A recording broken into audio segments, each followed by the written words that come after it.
What's going on, everybody? It is time for us to review 2024. We're going to talk about all of our favorite things from this year.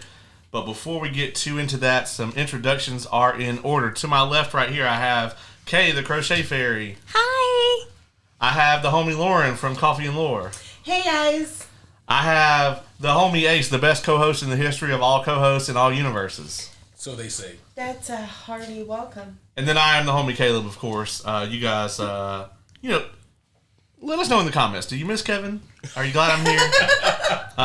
Which is it? This is kind of a prelude to when we're going to have the homie awards here in a couple of weeks. And that's going to be voted on by you guys. But just in case you forgot some of the highlights of 2024, we're here to remind you, talk about some of our personal favorites. And, this is nothing too formal, so there's going to be some things that we'll talk about that maybe didn't even come out this year, but we just got exposed to them this year. For the most part, we'll try to keep it to 2024. What's going on, everybody? Anybody got any cool notes? I will note, before we do that even, 3 of the 4 people in this room are very Cosmere brained right now. We got Wind and Truth on the brain. I got a shirt on. She does. I'm prepared. I also have a Cosmere. No, I'm on chapter 83. Yeah, so there will be no spoilers for Wind and Truth whatsoever on this. No problem. Yeah. On this broadcast. I'll be spoiling Wind and Truth. He will not. He is about 6,000 pages away from being able to do that. That I know of. Yeah, I'm behind because changing altitude and humidity level did a number on me. That's why I sound a little off. So I didn't get to read for a few days. Absolutely understandable. I knew you were not feeling your smurfiest. So. Oh, yeah. But so that allowed him to actually finish before me. He finished before me, both and of I you. have no excuse like that. Get that on the record. He's very, very proud. I am, because normally my it's not that I necessarily read way slower than either of them. I do read slower than both of them. But the way that they finish books, you wouldn't believe that you would think that it's like 100 times slower. I probably read about 0.75 what they read. Okay. But my ADHD, I get distracted for a month. See, this is the way that I think about it, is me and Lauren, we bake cakes all day long. We know what the cakes taste like. We're like going, okay? Yeah. Every once in a while, a cake is going to make us stop, and we're going to be like, oh my gosh, that was a really good cake. He is like the bride's coming in to do a taste test and is going to thoroughly savor every single bite and wants everyone's opinion on what they think of each different type of cake. So Exactly. That's a really great way of describing it. That's true. I mean, and also it's a little bit of just, I'm a book person.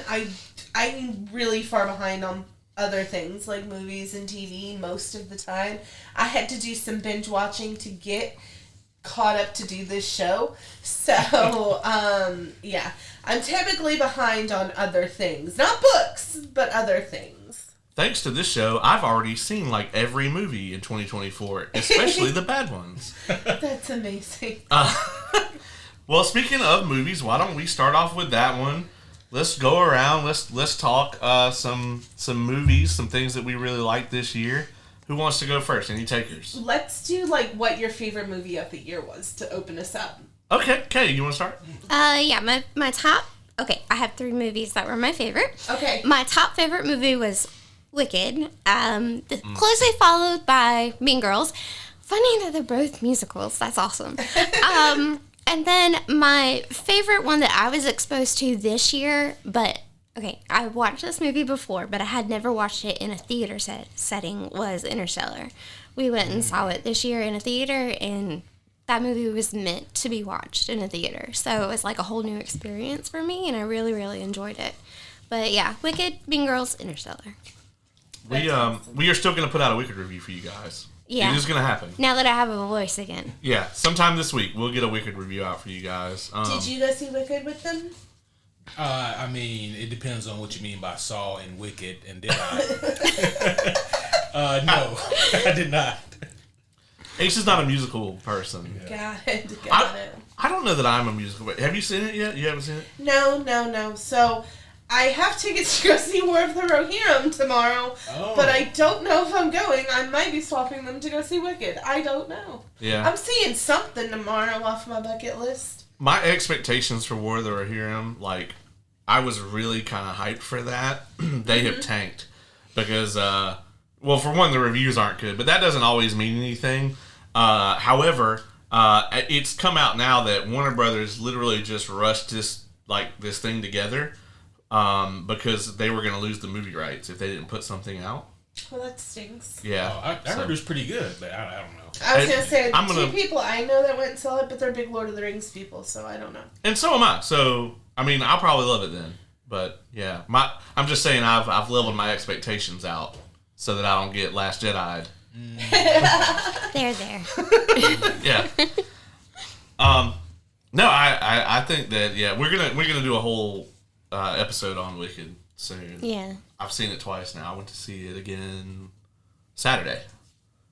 Wow, it was just that's as good. right. You did tell me that. Yeah, it was just as good. It was tremendous. Ace, what you got on your list? Yeah, so I'll say this for my my favorite movie of the year. Well, the best movie of the year is Dune 2. Yeah. My favorite movie of the year is Deadpool and Wolverine. To the surprise of absolutely no one. Yeah, that movie was everything. That movie gives me life and optimism for the future.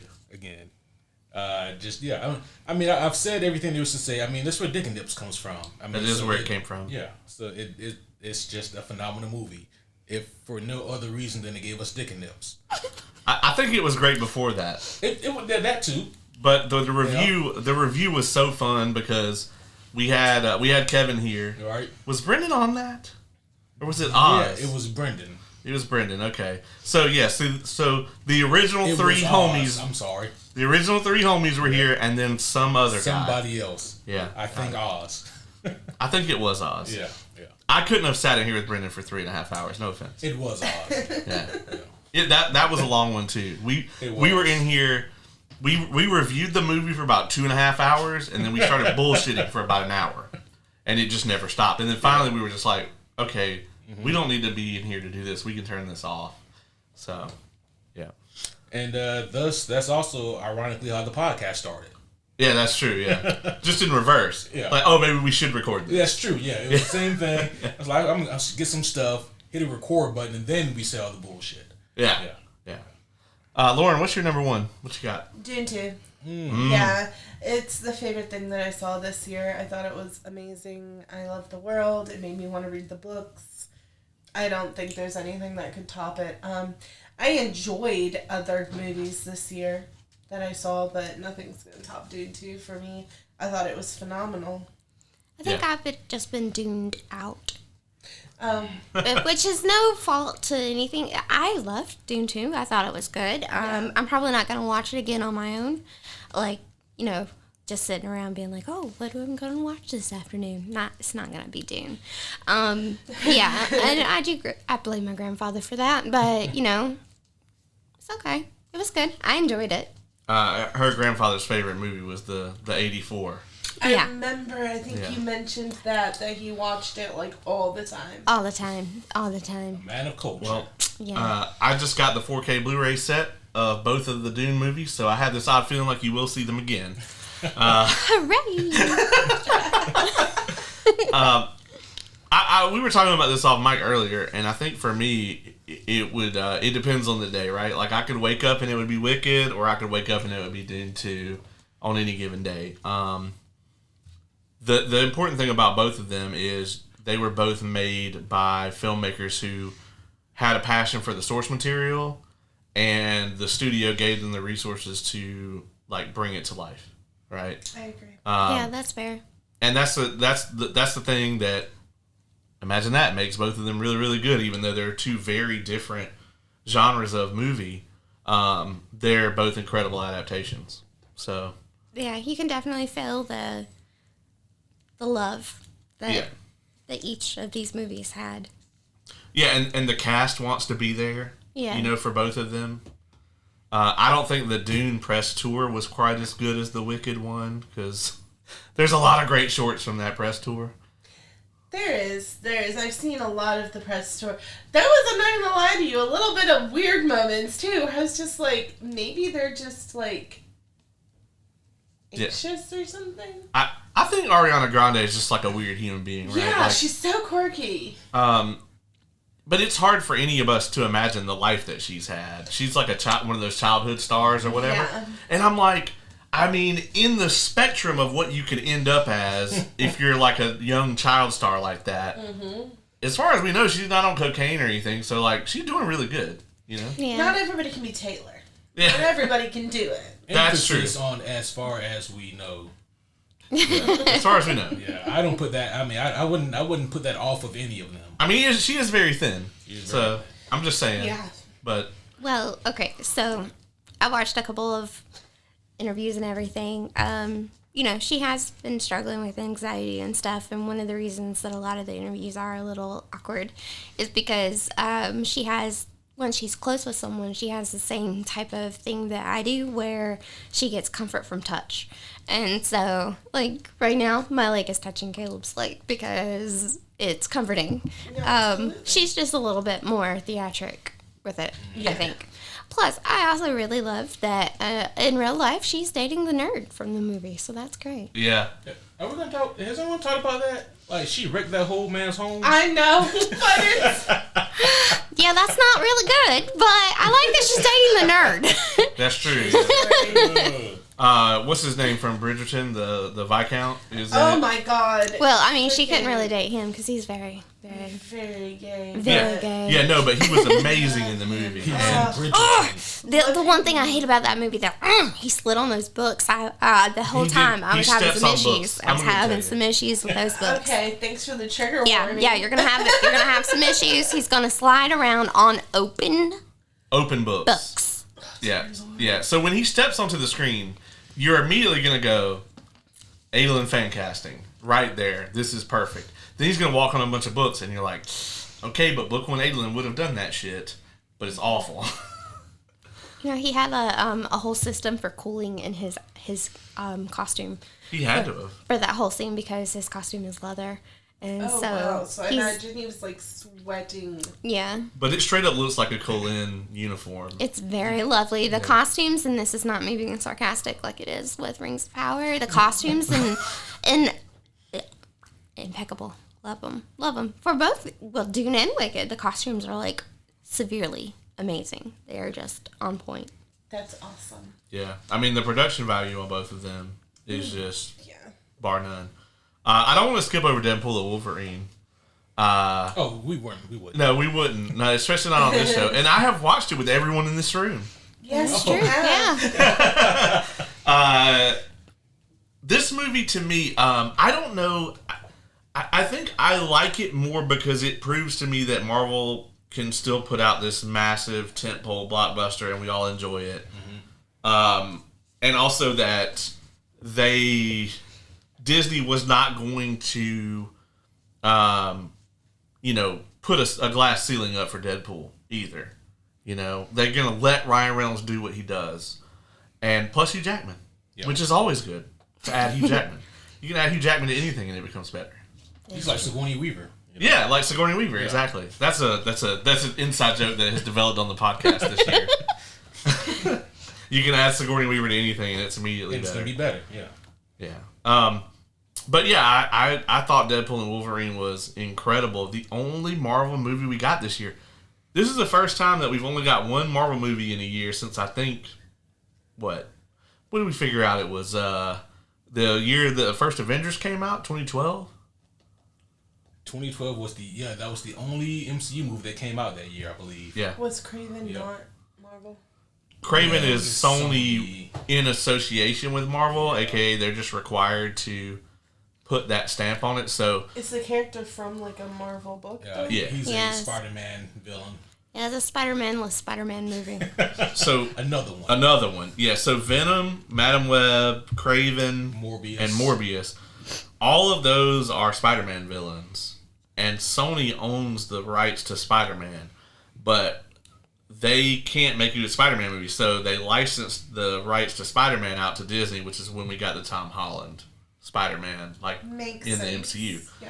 So then Sony's like, well, we have all this other stuff. Why don't we try to make some money with these characters? And it has colossally failed. I mean, the first Venom movie did make some pretty good money, but I mean, none of these movies are what I would say good. Like, out of the 6 movies that Sony made in this Spider-Verse without Spider-Man in it, Venom 3 is the only one that I would probably ever watch a second time on purpose. So I might watch Madam Web on purpose again. I might join you on that, Kate, but I would never do it alone unless, unless I'm depressed. It's a good bad. It's a type of bad that you want to have like a group of friends with, and you're gonna sit there and you're gonna make fun of it together, and it's like the good bad. Yeah. It's like you can Mystery Science Theater it and just shit on it the whole time, and it'd be great. Yeah, it's a good time type of movie. You're not gonna spend a whole lot of time like analyzing the movie. You're gonna have fun with your friends and be dorks. Yeah. Might I recommend 1990 Captain America to you as well? Oh, no, thank you. I think that's just bad.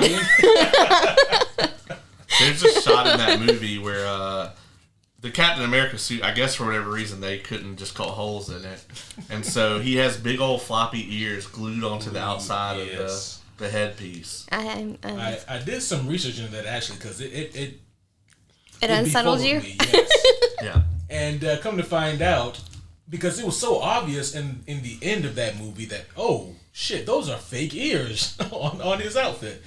But it's not so obvious in the first half, and that is because in the first half of the movie, he did have holes cut in the mask where his ears came out, but apparently it was very uncomfortable, and so they said, we got a fix for that, and so they glued ears to the side of it. Oh, no. Yeah. I'm not quite sure that was the right fix for that. I think it was. Oh, my God. Absolutely it was. It is, that movie is definitely along the lines of Madam Web, Really? just with It's a 1990 special effects. It's a good bad. Craven was none of those things. It was just bad. Yeah, it wasn't funny enough to be good bad, you know? No. It was just a bad time. Yeah, it's like, you can poke fun at Russell Crowe's accent, and then once you're done with that, that's it. Like, you just got to sit there for the next 2 hours and endure. So, what other highlights? We went through everybody's favorite. So, highlight movies for 2024. What you guys got? See, I'm trying to make sure that it stays in 2024, and that's the hard part. I know. I'm trying to look at my movies that I went and saw this year. Well, so me and Ace went to see Red One. We did. How was that? Me and Kayla might be the only people on Earth who actually kind of liked it. No, I think everybody that went to go see it with us liked it. Oh, okay. Well, yeah. Well, our group may be the only people on this planet who actually kind of sort of like it. Yeah, this is apparently, I think this might be a new guilty pleasure of mine because, yeah, like, everyone seems to hate this movie. And I'm like, we really liked it. It was fine. That just kind of goes to show you, like, don't listen to the internet. Like, just form your own opinion about a thing, you know? Because we thought it was great. I thought it was by far the best depiction of Santa actually, like, doing the thing, you know, like delivering the gifts and stuff. Oh, yeah. Most movies don't actually show that. Right. But they did a tremendous job with it. Most movies kind of skip over that important part of how in the goddamn hell does Santa Claus get these packages from A to B so quickly and efficiently. This movie actually does a pretty good job of explaining that in its own kind of wacky way. Yeah. It's not going to replace, like, the Santa Claus. I was just fixing to ask that. It's not going to outdo, like, the Guardians Christmas special, but I'd be fine. You love that movie. I do. Guardians It's every special. Christmas now. Yeah. I need to go ahead and watch it this year. I haven't had any time. It's delightful. It is. If you're looking for something to replace Christmas Vacation on your list, replace it with Red One. I would like to. Very much. We just watched Christmas Vacation not that long ago. My mom has driven it into the ground. I really like that movie, I swear, the first 6-7 times I saw it, but I'm so over it now. I can only imagine. Yeah. It's every year. I found out that also Jingle All the Way, which is another one of my favorites. Yes. Is it is also not very well regarded amongst a lot of people. No, people hate that movie as well. I love that movie. Yeah, I think it's great. It's tremendous. You've seen this one, right? Yeah. With the Turbo Man doll? Yeah, I mean, Timmy, of course, I've seen it. Oh, of course, yes. Yes, of course. Yeah. Of course. He was watching Die Hard when we left because, Christmas movie. Oh, hell yeah. Not Christmas. It is. Unless you watch Die Hard. True. There's a new movie that's like called Carry On, and it's like a Die Hard type thing. Taron Egerton is the main character, which that's enough to get me to watch it anyway, because I love him. He's amazing. Marvel cast him as Wolverine, please, or just keep Hugh Jackman until he's 90. Either one, whichever. But those are the only two options I'll accept. Henry Cavill, for sure. Oh yeah, we added Henry Cavill to that list this year. I forgot. I would love the Cavalry. I popped hard for that. Jacob, my brother, didn't know who Henry Cavill was. He's not a huge... He has a very specific genre of things that he watches and does. And he didn't know Henry Cavill. And so he was like, who was that man that made you scream in the movie? Oh, that was Henry Cavill. And then he started watching The Witcher. Have you guys seen the leaked screens of Liam Hemsworth from... Oh, I have not. It's awful. He looks like he's in a low-budget Buffy costume. Oh, it's like a really elegant porn parody. Yeah, that's kind of what it looks like. It looks like there's a porn parody of The Witcher, and he's got the costume from that. Good for him. Yeah, it's like CW level cosplay. We cannot go without mentioning Alien Romulus. Yes. This movie revived a franchise that has been through some shit. Man, the Alien franchise, out of all of like the long-standing horror franchises, maybe with the exception of Scream, this might be the only one to like hit a nosedive and make a full, or at least on the way to making a full resurgence. Are you two fans of the Alien franchise at all? I actually have only ever watched Prometheus. Oh. I've never watched the other. Ironically, that's not like the worst starting point, depending on how you want to look at it. Yeah. I've seen Alien and Alien versus Predator. Oh wow! Like the old ones, but That is like that's like two very different points on the chart. For sure. Yeah. I liked them both, so I appreciate a lot of alien things though. People custom order aliens and little egg pod things a lot. So yeah, I've often made those. So there was Alien, which was a Ridley Scott film, and then Aliens, which was a James Cameron, and Aliens is a sequel to Alien. Confusing. no, I mean that makes sense. There's another alien, But they're also two completely different genres. Like Alien is definitely a sci-fi horror movie, and Aliens is very much a action film with horror elements. Romulus kind of is a sequel to the first one. It like neatly fits in between the two of them. Nice. It is very much a byproduct, I think, of both Alien and Aliens. Yeah. Especially as you get towards the third act, and there's a little bit more action in it that kind of lends itself towards Aliens. Yeah. But man, I mean, this was a great movie. Yeah. Like, I really had a lot of fun with this, more than I thought I would. And granted, like, it's not perfect, and I mean, I still don't think that we have the crew still isn't as good as the first movie. No. But how do you top Sigourney Weaver and Ian Holm? I mean, yeah, exactly. Like, and that's so hard to do. But I mean, even with Alien, one thing that made the crew so special was that they all felt just like real life people. Yeah, they've all felt like people who you would meet if they didn't work in a futuristic rundown space mining operation. They felt like a group of truckers who you would meet, right? Like real people. They did go younger for this movie than they did for the original Alien, and I think that was an interesting touch that played into the story as well. Yeah, it did work though, and I had a lot of fun with the movie. I think that whatever they do for the inevitable sequel, is gonna have to be. It's gonna have to be tough, Right. you know, because they set the bar pretty decently high. A lot of people didn't like the third act reveal of the. I mean, the spoiler embargo is lifted. Yeah. The giant Alien 3 fucking giant hybrid baby thing. That's a resurrection thing. Yeah, resurrection thing. Yeah. I saw a lot of people also didn't like the Ian Holm cameo. Yeah. Because they recreated his. He's dead. Yeah. So, I think he died kind of shortly after Lord of the Rings. I think. Oh yeah. Because when he was playing Bilbo, he was old. Yeah. But this is random. But Tom Cruise is the same age right now that Ian McKellen was when he was playing Gandalf in Lord of the Rings. No. Yeah, just a random trivia for you. But yeah. That doesn't make you feel old at all. Yeah, I know. Is it proof that Scientology is real? Tom Cruise is 62 when he was born in 62. I think about that sometimes now. This is what keeps Ace up at night. Keeps me up at night. Yeah. There is Hennessy in here, by the way. I recommend it to everybody. Oh, okay. Hysterical. That's good. Hey, I see you. You got that superhero homies cup. I do. Everybody's gonna be able to get that soon because we are in the process. We're working out the finishing touches right now, but we're gonna be opening up at a merch shop. Yes. So you're gonna be able to get superhero homies bags and cups and mugs and hoodies and all those other fun things. And eventually, Dick and I Nips. definitely need a hoodie.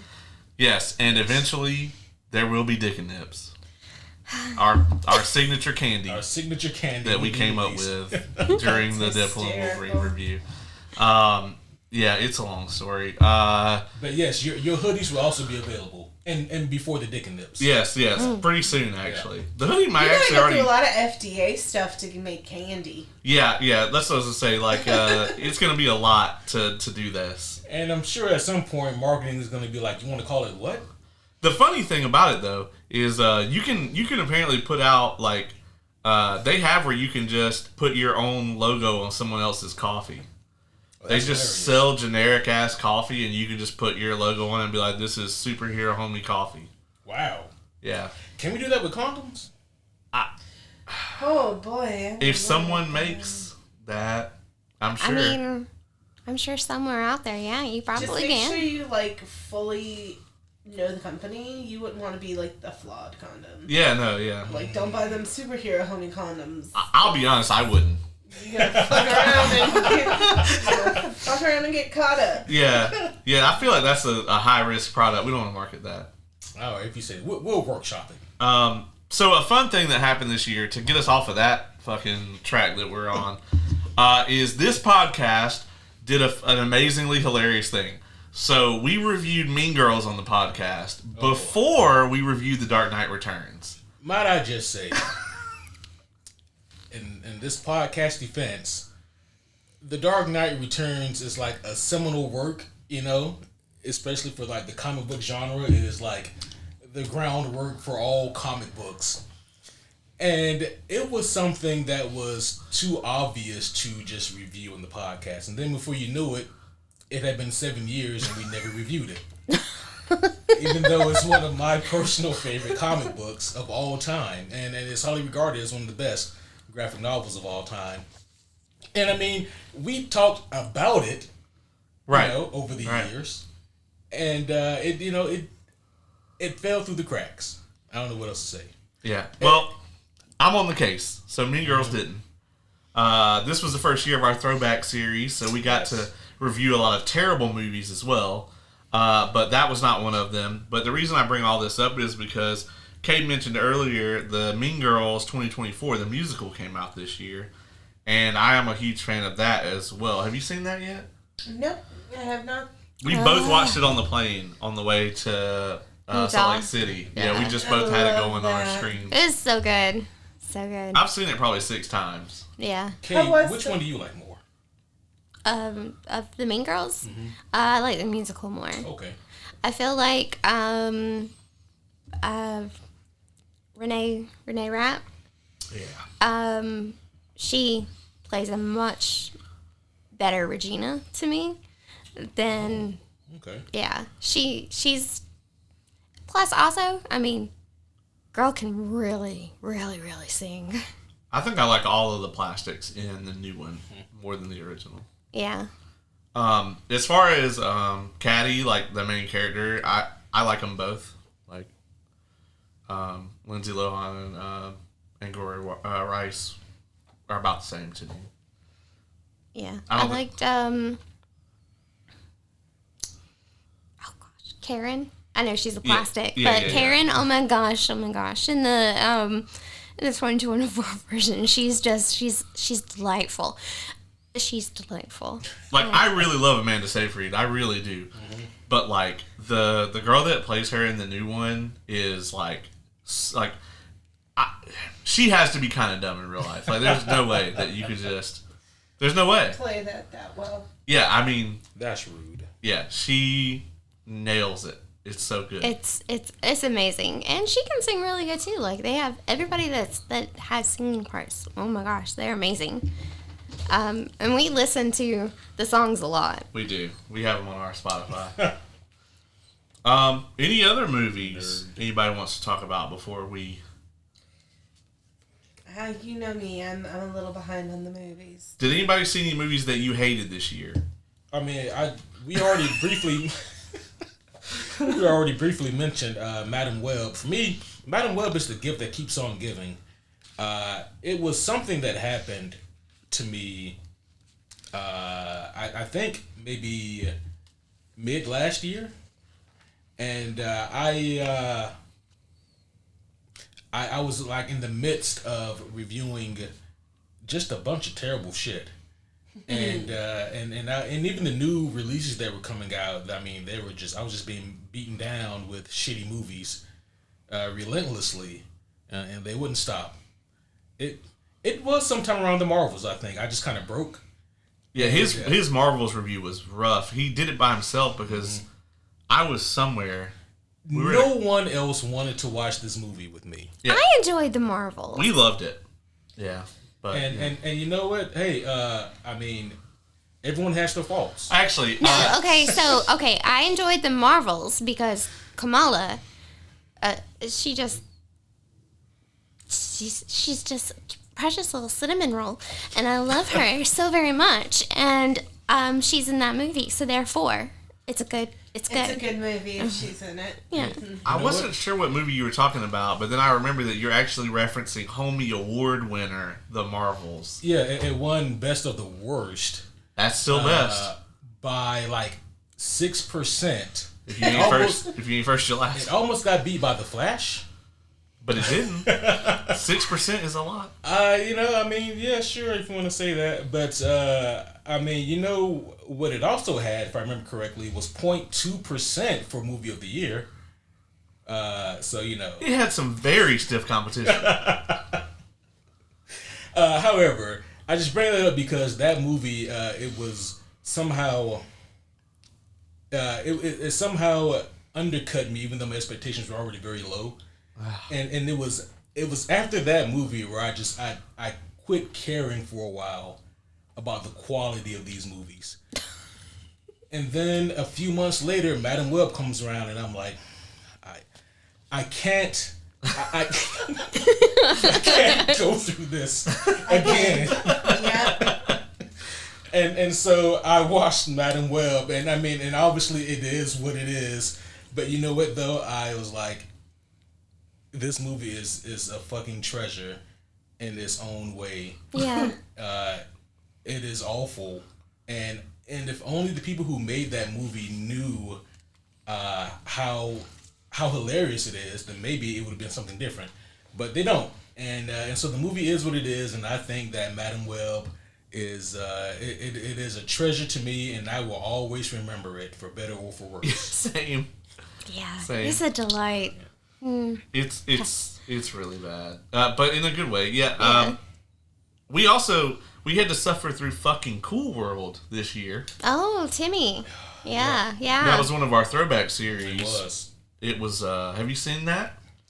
Not familiar with it. You seen Who Framed Roger Rabbit? Yeah. You like that movie? Yeah. All right. Well, just imagine if you didn't. That's Cool World. It's like if the people who It's like if the people who made Who Framed Roger Rabbit were on every single illegal substance at once and wrote a sequel. Well, Yeah. I'll have to look it up just out of curiosity. Brad Pitt is in it. Yeah, it's got Brad Pitt. Really? Yeah, a very young, dashing Brad Pitt. Yeah. I plan to never watch it. Yeah, it doesn't save it. Because I respect y'all for going and watching the horrible movies. Good for y'all. And then doing reviews. But if I don't have to watch the horrible movie, I'm not gonna. I 100% fully support that. I'm not either. We've taken some bullets for the homies this Y'all year. have. The Y'all Duck have. movie, was that this year? Howard the Duck. Oh, no, Howard the Duck was... Look at that smile on Ace's face. He's so pleased. And I also wasn't here for that. Yeah, unfortunately. I wish had I known what the movie was going to be, I would have definitely had like you and also Dylan over here to watch it. I think the first throwback movie of this year was actually Cool World. Because we did the Star Wars Holiday Special last Christmas. Oh my gosh, yeah. See what I mean? Like I had to go through so much. Oh my gosh, that was a year ago. Yeah, the last quarter of last year, we had so many awful things that kind of came out. So we also had Dune 84 earlier this year. we did Dune 84. I think I that's pity y'all. still the lowest score I've given anything on the entire show. I will never watch that again. Yeah, I gave it a 1.0 out of 10. And the 1.0 was purely because Patrick Stewart is in it. That's it. And I just had to give him, I mean, you know. yeah, I understand, but I'll never watch that movie ever, ever, Same. Ever? It Ever, is ever. really atrocious. Okay. Well, I'll be honest, we never had anybody drop out like mid-episode before, but here we are. Hey, this is the time to do first before the end of the year. Yeah, that's true, yeah. And we had just wrapped up movies, We did. right? So naturally the next thing is to go on to TV shows. So I think we should do the same thing we did with movies, kind of go around the room. I'll start with you this time. What was your TV show this year, your top? Your numero uno. Numero uno TV show this year for me was X-Men 97. Oh my god, That was a this good year? one. That was this year, wasn't it? Shit. Oh All right. yeah. Wow, that just feels like it was so long ago. Right. In a galaxy far away. Naboo may have been under attack. I mean, this show, I can't speak for anyone else, only for us, but like we didn't have a whole lot of faith in the show going into it. Yeah, if you guys go back and listen to our X-Men 97 preview that we did or whatever, it was not positive. No. And So good.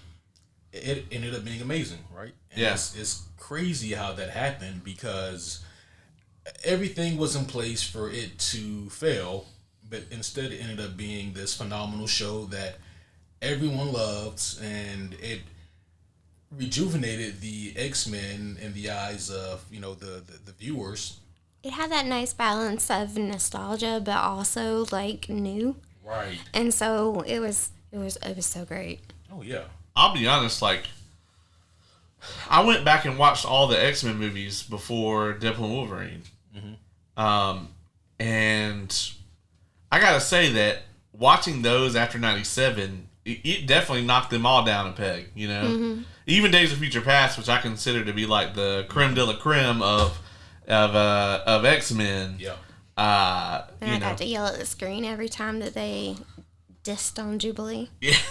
Oh yeah. When you hear the opening theme and it's not the theme, you're just like, why? You guys own this.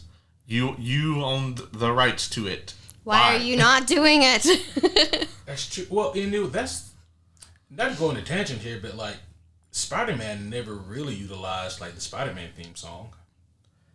That's true, but Spider-Man kind of had his own iconic kind of theme song. And then now Marvel has woven the original one into the... They have. But look how long it took them. Yeah. Yeah, just instead of the little like cartoony hijinks kind of, you have that fucking trombone with the orchestra, That's so good. Yes. Spider-Man. But I mean, 97. I mean, the fact that it takes place like directly after the original animated show ended, that's like a mark against it. The fact that Disney Marvel wasn't really in a good standing at that point, and they really needed a win. So, but we had no real indication that this show was going to be any good. The trailer wasn't even that good for it. And we get the show, and I am watching it, waiting with bated breath for it to get bad, and then it only gets better. Yeah, it stayed that way, and whew, those last couple of episodes, they got me in my core. Mm-hmm. I cried. I had chills at a couple points. Like it was so good. There was one episode, I think 5 is the one that's like the Genosha episode. Yeah. And me and her just sat there. Pixie is in that episode. Yep. And that is so great because she's my favorite X-Men and she's on the screen and that is just awesome. I did not know that she was your favorite X-Men. Yeah, I have a couple of her comics. That makes so much sense though. Right, yeah. Yeah, I love Pixie. Pixie is so awesome. And she's I don't know that I've seen her like in a show. I think they put her in the background in Was she in First Class? Who was in First Class? With the wings. Yeah. It is. Maybe it is. I think that is her. Maybe. Yeah. Yeah, but it made me so happy to see her in the background, and then also like to see in that episode, the beginning, and then with Pixie and her friends, and it got my heart. Did she get obliterated or no? Pixie? She gets killed. Yeah. Okay. Yeah. She's one of the bodies or whatever in Days of Future Past. Yeah. That Trask experimented on. Yeah. Yeah, for sure. I remember watching that episode and we just sat there staring at the screen like as the credits roll. We were just like we were in shock. It was and then the Magneto is right moment. Yeah. I mean that was good. It was good. Yeah.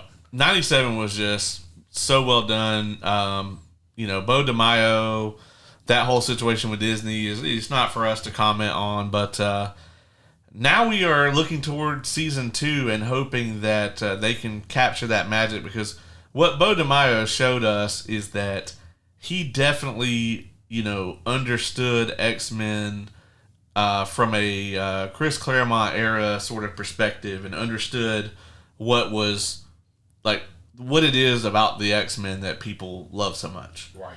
And that's all we ever needed from the movies.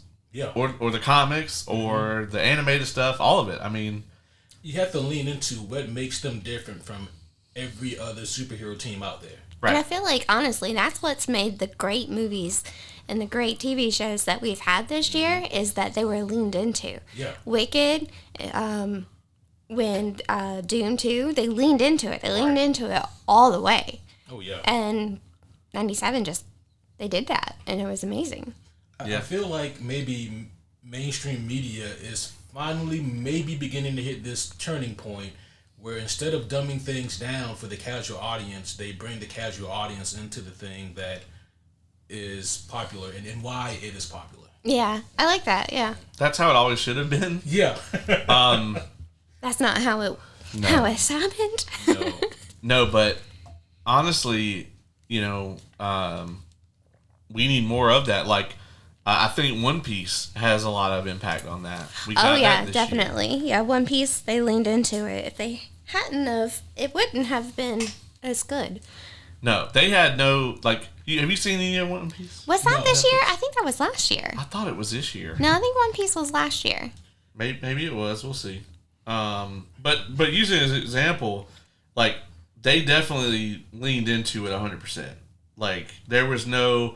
I mean, if the character has a bunny hat randomly in the anime, then they have it in the show. Then they have it in the show, and they don't explain shit. And that was last year. Yeah, because that's the way that it was in the anime. They don't explain shit in the anime. Like, why does this dude have a bunny hat? It doesn't matter, and that's just the way that it was.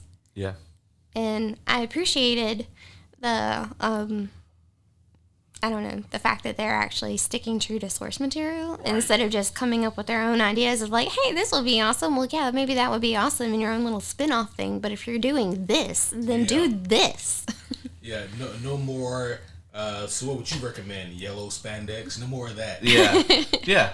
And, give us the yellow spandex. And honestly, that too is also one of the big strengths of 97 is that it's not Wolverine and the X-Men. which is what we got in every one of the movies just about. Yep. You know? Yeah. And the movies we didn't get that in were mainly trash. And Rogue is Rogue. Yeah. And Jubilee is Jubilee. Yeah. They're not this weird Amalgamation, yes. Yes. And I appreciate that so very much. Oh, and I got you got me the voice actress of Rogue. I got to talk to her for a while. She was very sweet, very cool. They're gonna all be at MomoCon this year, I think, as well. Yeah, they were. Oh, that's awesome. They're kind of making the rounds, the voice cast, but they were at Soda City last year, and he went and got me a signature and a nice little picture. So I have her signature. Oh, it just makes me. It says sugar on it, and it just makes me so happy. she says that shit in real life too. Oh, does she? Yeah. That's amazing. Sugar. Man, somebody. I love that voice actress, and like to me, when I hear that, like that is Rogue. Like whenever I read her in the comics or see her anything else, that's just Rogue. Somebody ruined it for me though, and they go, man. Every time I hear her, I just hear Bobby Hill, and now it's just, and it just fucked it all up for me. Those meanies. I think we had the same number one this year. Although I forgot about 97 being this year. Yeah, I did too. So actually, that's probably my answer. But one that we both really loved was Agatha All Along. Agatha All Along was like amazing. It was so good. I very much enjoyed it. I gave James an assignment where he has to go watch WandaVision so that he can understand Agatha so that we can talk about it. Yes. Because he has to understand it. It was so good. I loved it. And I loved too that it had a clear end. Like it was very much its own story. And I loved that. I love things with shows where it has a clear beginning, middle, end, and it just doesn't go on to infinity. Right. It's nice because you can actually see where it's gonna go, and it has a nice little bow at the end instead of just, oh, are we gonna get a new season? And Right. They're not preparing you for things to come entirely. They're focusing on what they're doing now. right, Yes. right, which I very much appreciate. And Agatha All Along, it was amazing because they laid Easter eggs throughout the whole thing, and you could pick it up, Yes. especially on your second watch through. And it was lovely. One thing that I really love about this show is that all three of the people at this table really liked it, and that I did not see that coming. Oh, me either. Yeah. I was ready. I was waiting with bated breath. I mean, I put off watching it, and I was like, okay, you know what? Let's do it.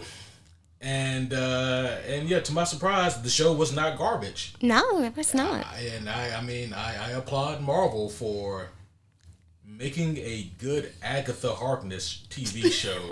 So just like with X-Men 97, we can say episode 5 was like the best. With Agatha All Along, episode 7, Yeah. Oh. amazing. Oh, okay, yes. Amazing. That was... To me, I mean, honestly, that's one of the best things that Marvel's ever written, period. Like, I just thought the writing in that was superb. The acting, the way it all played out. I mean, it was just a great episode of television, even as a standalone. Yeah. It's just that kind of clever thing seems to escape Marvel a lot of times because most of the time with Marvel, I feel like they're either trying to outsmart us all, and they're doing that subverting expectations thing where it's like, okay, well, we can't outsmart you, so we're going to leave no indication of any of this shit throughout the storyline and then just pull the rug out from under you. Mm-hmm. Which is awful. That sort of storytelling has never worked once in the history of ever stopped doing it. Or it's the other way around, and they're trying so hard to get the details right. Yeah. And honestly, out of these two methods, we prefer this one for sure, but they'll be so focused on, we have to get this right, that they kind of lose that, like, doing something clever with the actual writing. Yeah. Plus, also, they got an amazing actress for that episode. Patty LuPone? Yeah. Amazing. She killed it, yeah. Yeah, she's amazing on Broadway. She's, like, a queen. Perfect. Awesome. And then they put her in this role where she could actually show that. Yeah. And that was really, really, really nice instead of just. At first, when I saw her on there, I was like, I know who this person is. Are they actually going to use her, right? Or are they just going to, like, let's see what happens. And then episode 7 happened, and I was like, oh my gosh, this is great. Okay, I'm here for it. Yeah, I was like, I'm not going to like this character. When she appeared on the screen, I was like, out of everybody in the coven, I'm the least interested in this person. But then by the time that episode rolled around, it was the opposite. Like, she was the most interesting character to me. And, doing that sort of nonlinear storytelling, I always really love that when you can pull it off. Yeah. Nolan is very famous for doing that, so. Yeah, I call it the Dr. Manhattan effect. Yeah. And they did it very well. Speaking of, the Watchmen Chapter 1 did that shit really well with Dr. Manhattan. It really did. Yeah. Yeah, I was very surprised at how well that was put together because trying to show someone from their perspective that they don't experience time is very interesting. Right. And I feel like it's hard to do. And oddly enough, within a few weeks, I actually got 2 different mediums that did it really well in Watchmen Chapter 1 and then also in Wind and Truth. So. Oh, okay. Yeah. Okay. Interesting. Yeah. Well, the shards, where they live in Yeah. the spiritual realm, there's not really, time's not linear there. And so there's kind of, they're like Dr. Manhattan in the way they experience time. So. Man, even if I did live that way, I'd still be confused in my own existence. Yeah. Well, you got to also think too, like that type of being, your mind expands to be able to, comprehend. It's like at the end of Interstellar when they put him in the library. Right. It's like your brain arranges it so that you can comprehend it, but we just can't. Yeah. Yeah. Yeah. Because you see, time is a flat Time. Speaking of Warner Brothers and whatnot, they put out a banger this year with the Penguin. The Penguin! Quack, quack. You haven't seen this, right? You haven't seen any of this? Oh, I saw pieces of it when I when was you were watching it. It's not quite my vibe. But what I saw looked like it was really good. I like the fact that they had Tracy from How I Met Your Mother. How I Met Your Mother, who plays this really wholesome, cute, sweet girl, and then Penguin, she's killing some guys and Sophia. she's vicious. Oh, okay. And I'm just like, wow, this is completely different than what I knew her in this from. So yeah, that was interesting. It's interesting, right? Because that actress said that she always wanted to play a Batman villain. Never thought she'd get the opportunity. Well, she did good. Yeah, she got the chance, and she knocked it out of the park.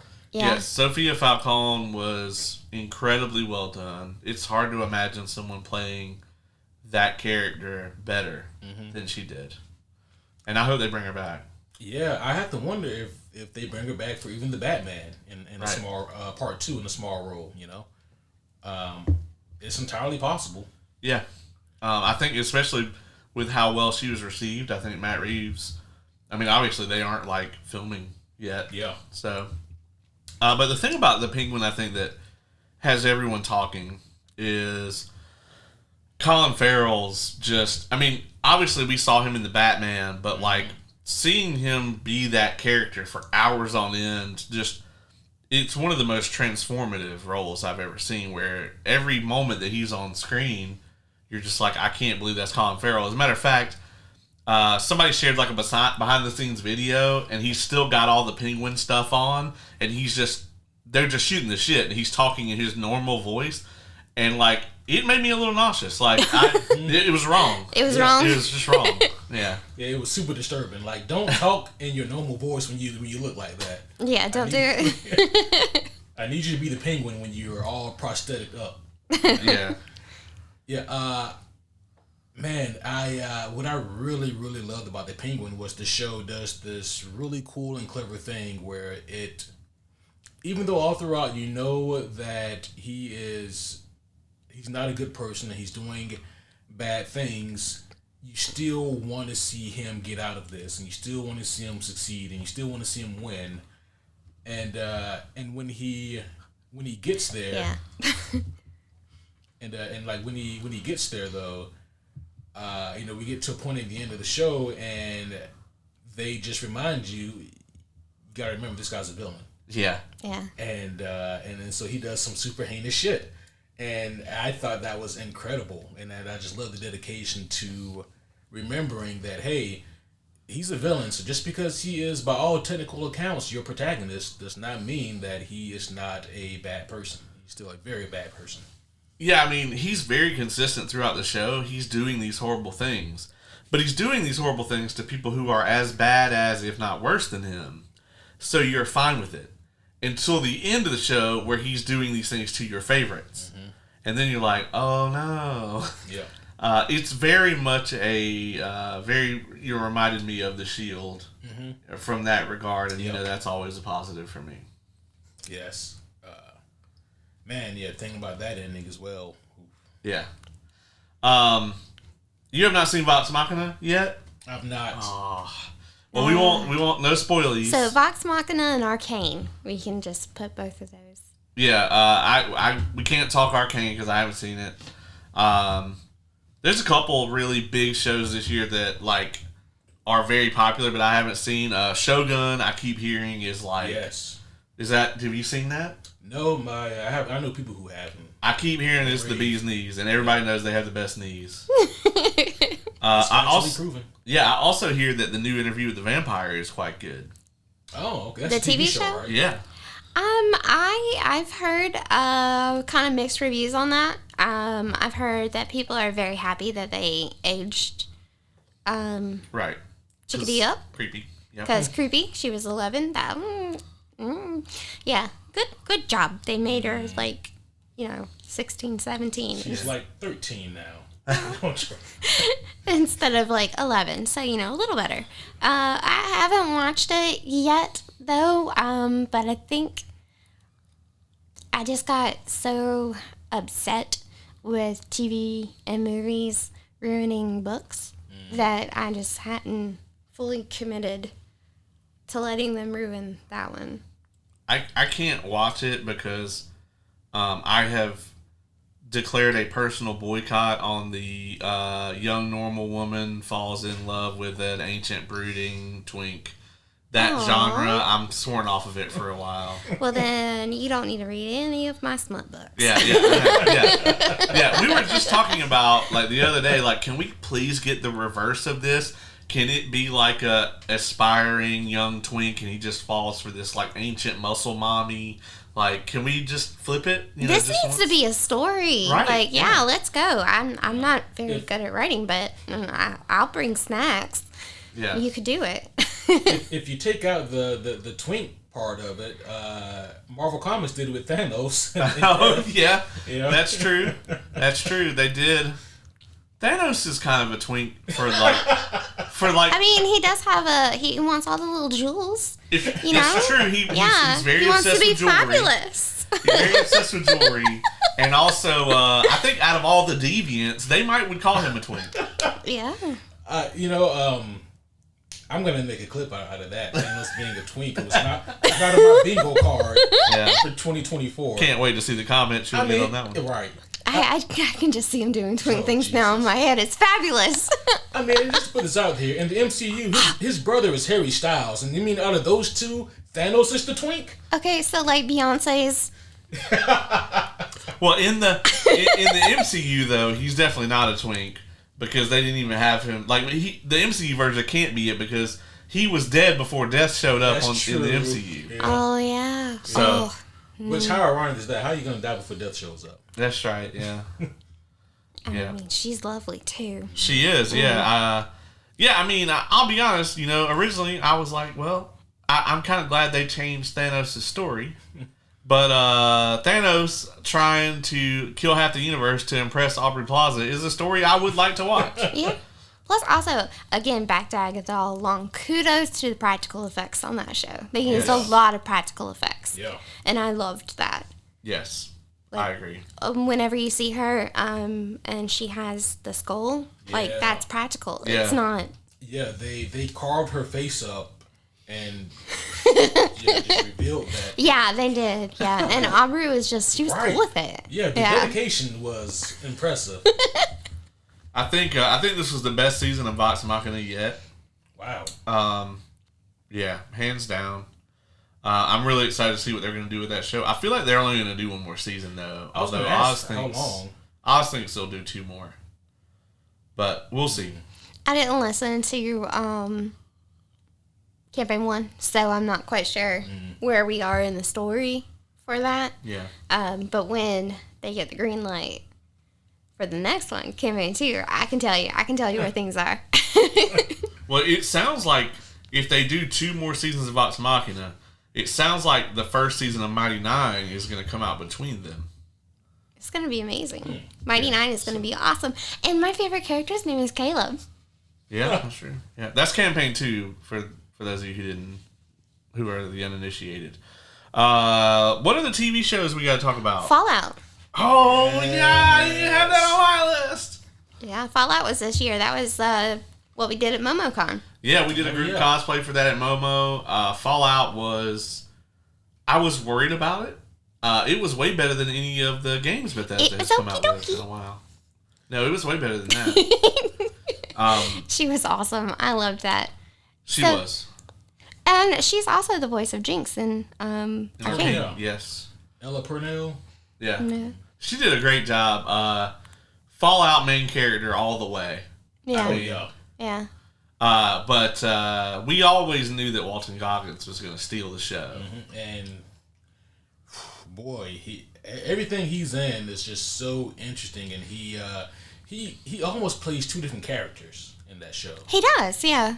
I mean, he really does. I mean, because we get to see him very early on in his arc, and then way later in his arc.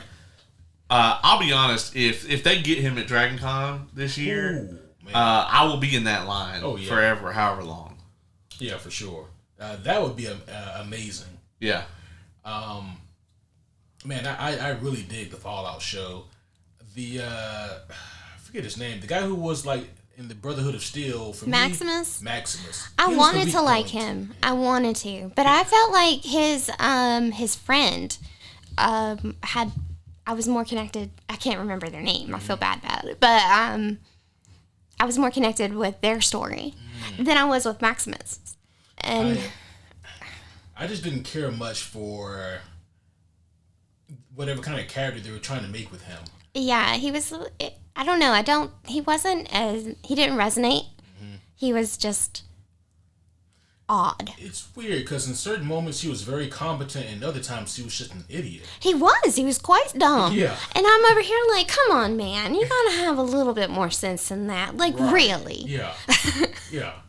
To the point where I'm like, all right, you don't even know like basic human bodily functions. I don't know how this man survived this long. Yeah, I'm like, Chickadee lived in the bunker underground. And she's handling this a whole lot better than you are, dude. Come on. He was a dipshit. And not a likable one. Like, he did a bunch of morally questionable things on top of being a dipshit. Yeah, so it's hard to understand exactly what I'm supposed to take from that character, how I'm supposed to feel about him at the end of the season. You know? I didn't like him. Yeah. I feel like they could have killed him and it would have been okay. Yeah. He could not be in the second season, and that's all right. I don't care. I felt like they wrote the script, and then they were like, oh, we forgot to put a Brotherhood of Steel in this. We got to do that. And then they like went back and just kind of added him, you know? Right. And I'm not saying that the actor did a bad job. No. It's just, I don't know what the writing was trying to do with this character, because everybody else, it seemed, they kind of led up to... the big reveal at the end with her mom and like her dad being an asshole and turned her into a ghoul, and like all of that kind of tied in nicely, and then Maximus is just kind of stapled to the side of the script, you know. Yeah. Like he had an arc in the show, but like it just seemed so disconnected from everything else that tied together really nicely. I was more interested in was it one of his old teammates was becoming a fucking mutant. Super mutant. Yeah. I was more interested in that. Yeah. That's true. Maximus. Yeah. Same. Maximus, just didn't really Dogmeat was more interesting. Right. He was so fucking cute. Dogmeat was great. He was so great. And then like we still do the for the tomatoes. For the like, tomatoes. That scene right now, I'd offer you a tomato, but you got a hole in your neck. That was a good moment. I died. I was like, we have to pause this. So did that guy. He did. Walton Goggins has so many great one-liners in yeah. there. Like, she shoots him with the trank dart, and he's like, that is one very small drop in one very large bucket of drugs. And, like, he just has so many good lines. Right. And, I mean, he's just tremendous. You know, he's just on his shit.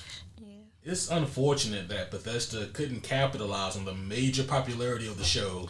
You know, everybody was like, you know, they put out a patch for Fallout 4 that just pissed everyone off because everyone wanted to play Fallout London. Which still isn't out. It is. It's out now. Yeah, but it okay. broke it for a long time. They delayed it like months.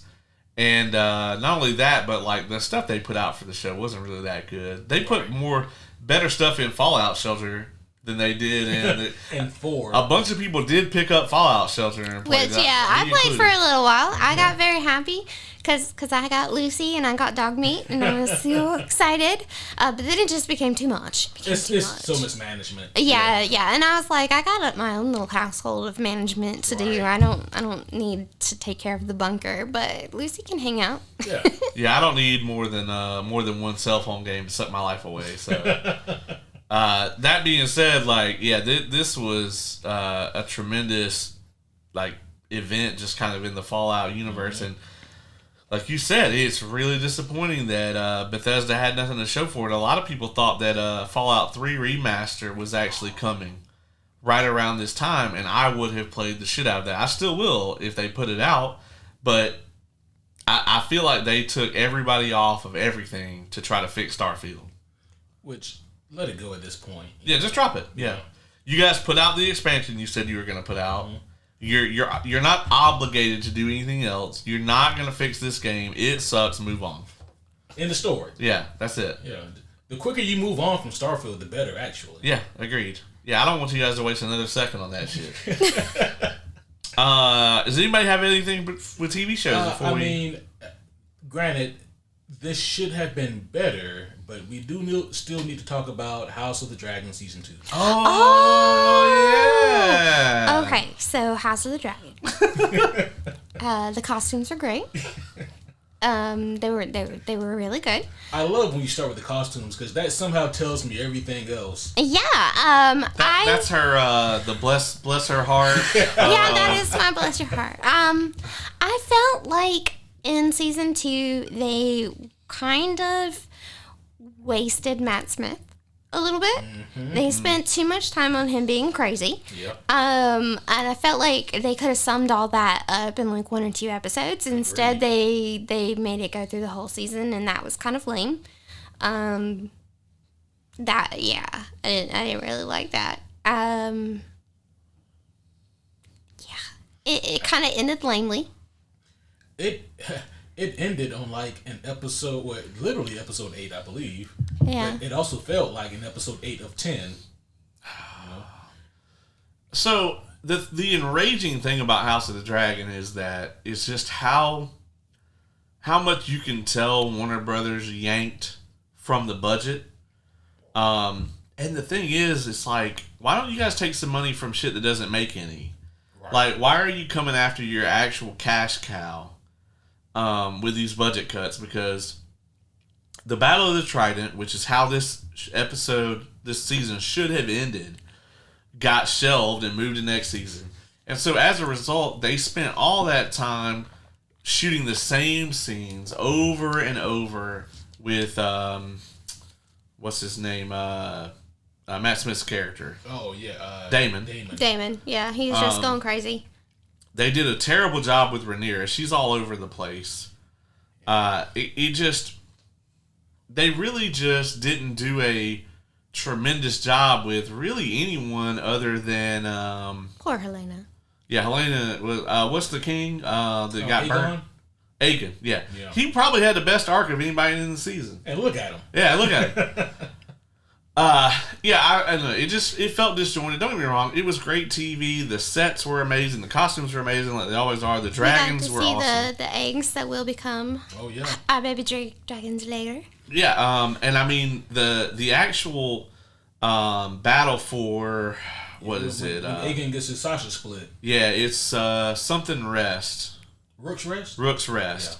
That episode was amazing. Agreed. But even then, something felt kind of hollow about the siege. It should have been more epic than that. Yeah. You could just tell that they just budget cut it to death, and then like the reveals at the end, like the season finale, just being a 1 hour trailer for next season. Yeah. Otto being missing the whole time, and then just randomly fucking in prison. Yeah. In jail. Yeah. And like Allison, like seriously, she forces the kid to become king, and then she's like, "Oh my man, you can chop his head off. It's okay." Yeah.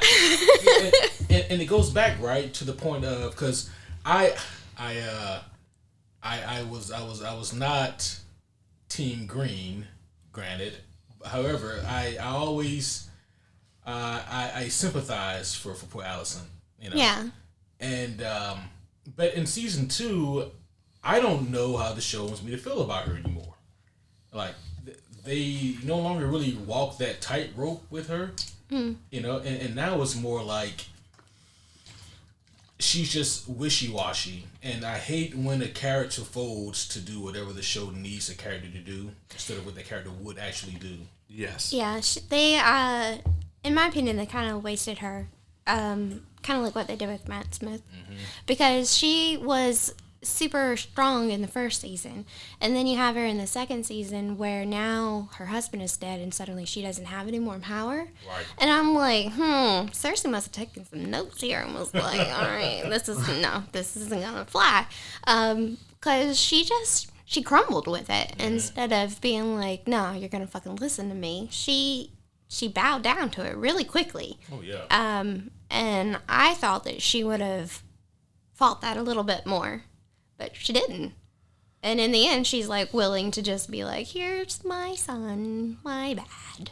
Well, Rhaenys was like telling Rhaenyra early on, they were like, yeah, most of them will die before they see a woman on the throne.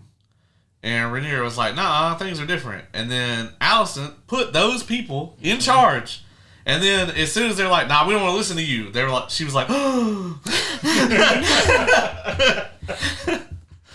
What do you mean? Yeah, that her surprise Pikachu face was everything. Yeah.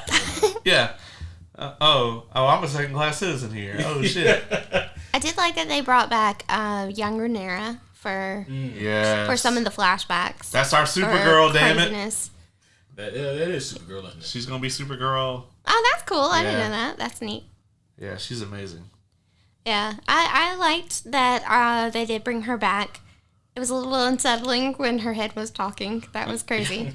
But everything with Daemon could have been like 1 or 2 episodes. They didn't need to drag that out as long as they did. It was so much.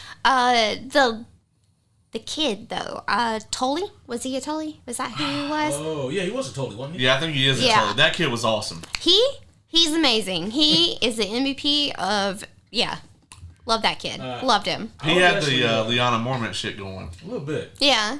I don't know. He was a little bitch made at first, and then he kind of. Yeah, he was like, okay, all right, I understand the game now, and then he stepped the fuck up. Yeah. And he shut down Daemon, and that was kind of impressive. Yeah. But it's also Daemon was also tripping some balls. So yeah, it's interesting with him because you can see it. It clicked for him before that moment. And when it actually clicked for him, he was like, yeah, Damon, I got you. We can do that. Yeah, cool. Yeah. Have everybody come out here tomorrow, and we'll swear allegiance to you. Yeah, gather everyone. Yeah. Let's go. I know these people better than you do. Yeah, Damon was like, I got this little motherfucker under my thumb. Right. And yeah, it went great. It did. Yeah, that scene was amazing. Yes. It's like, it feels like the writing is still there. It's just the budget ain't. I feel like the writing kind of slipped a little bit. I mean, the writing slipped, but I feel like it slipped because of the budget. I think that is possible, but I think like if you're if you're really about your shit completely, you can survive a budget cut and still you're gonna have to cut some things for sure. Yeah. But Well, I mean, like Damon and Allison, they could have done more with both of them with the writing. yeah. But they didn't. I don't know the full story, but it seemed like it was late in the game. It seemed like they wrote everything and like they were in the middle of filming when Warner Brothers was like, "Oh, yeah, this you're going to have to move this to next year. This is not happening."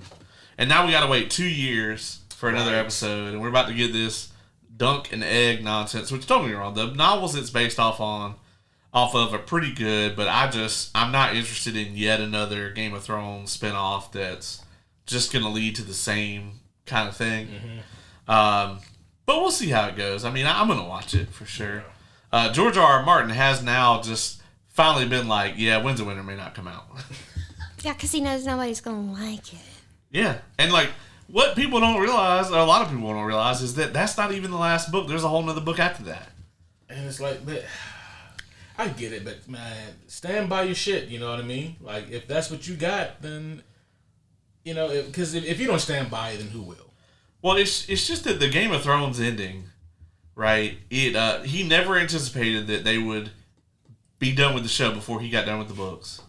Yeah, that was stupidity on his part. He should know how long it takes him to write. Yeah, he was like, "Oh, you guys are gonna start on season 1. You gonna do like 8 seasons? Oh, well, He's no Brando Sando. He can't do this. I got 8 years to put 2 books out. It'll be fine." And He's been out here living his best life. That's really, I think, that's problem. He's been out here going to the Super Bowl and doing interviews and fucking typing on Reddit and all kinds of shit. Yeah, looking like a fisherman. Yeah, hanging out with HBO and writing. Right. You know, making tons of money from not writing. Yeah. He wrote a couple episodes of House of the Dragon. Oh. And then, you know, another thing that happened too is, I guess it's in his contract. He can say whatever he wants, but like, he put out a scathing blog post at the end of season 2 of House of the Dragon about the show, and he ended up taking it down. I guess HBO was not pleased. He was big man. But, you know, it's on the internet now, so you can find it anywhere. Yeah. But he was basically like, yeah, a lot of the mistakes that I see you guys making now, like, they're just going to cascade and become more and more serious, and they're going to cause more narrative problems. So, we'll see. Oof. Any other TV show stuff? Probably, but that's all I have on my list right now. Yeah, that's all I got on mine too. Yeah, for sure. And we still have season 3 of What If coming out next week. I think that's when it premieres. That's next week? Yeah. I love What If. What If is so fun. Yeah. Do we think that's going to make it on the Homie Awards this year? So, the Homies Awards, for the first time ever, is probably going to be pushed back to the first week of next year. Okay, well, in that case, then, yeah, it should be okay. But they're not releasing all at once, though. Oh, they're not doing one every day this time? Actually, I don't know. Because, you know, last year they released one every day. That was so fun. We had exact opposite reactions there. It was kind of aggravating. I just would prefer they just drop it all at one time. Okay, so, like, books, I didn't do the preview chapters for Wind and Truth because I'm like, I want to go. It was suffering.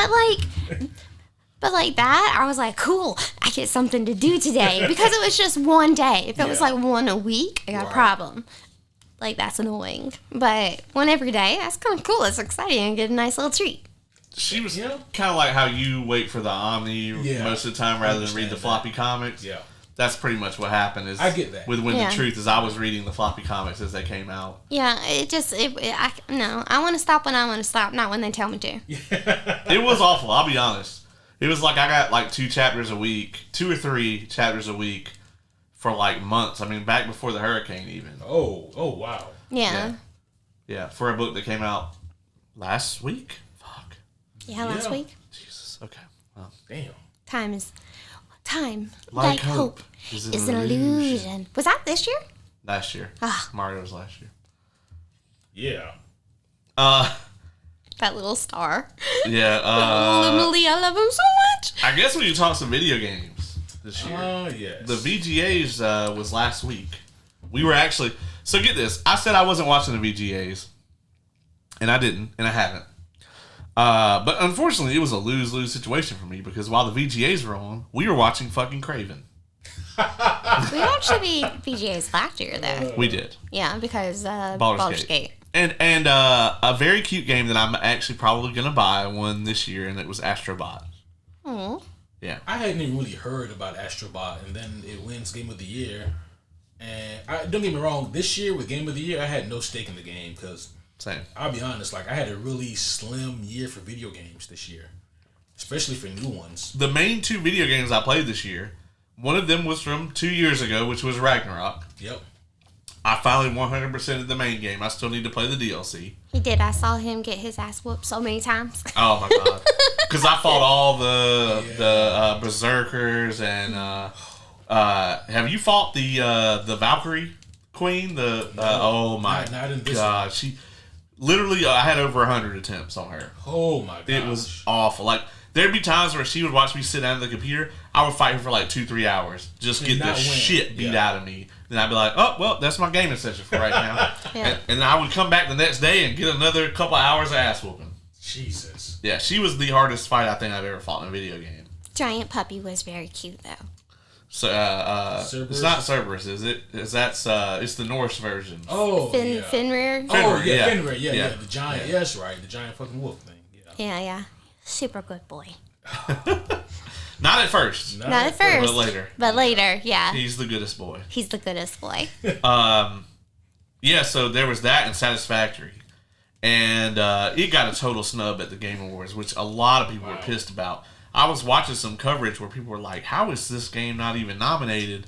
And I'm guessing a lot of it is because, like, number one, it's, like, very niche and it's on PC only.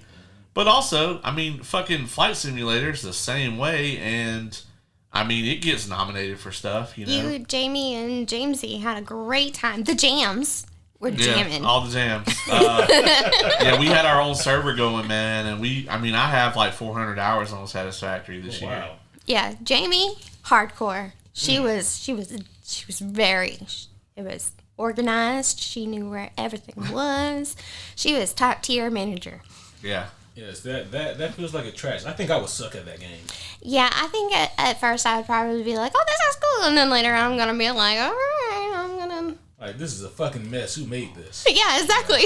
That's actually the main reason I really wanted Jamie to play on the server with me is because she would keep me, as long as possible, she would keep me from making spaghetti out of my factory. And because if you very early on in that game just decide that you're going to throw shit everywhere, that will exponentially fuck you as the game goes on.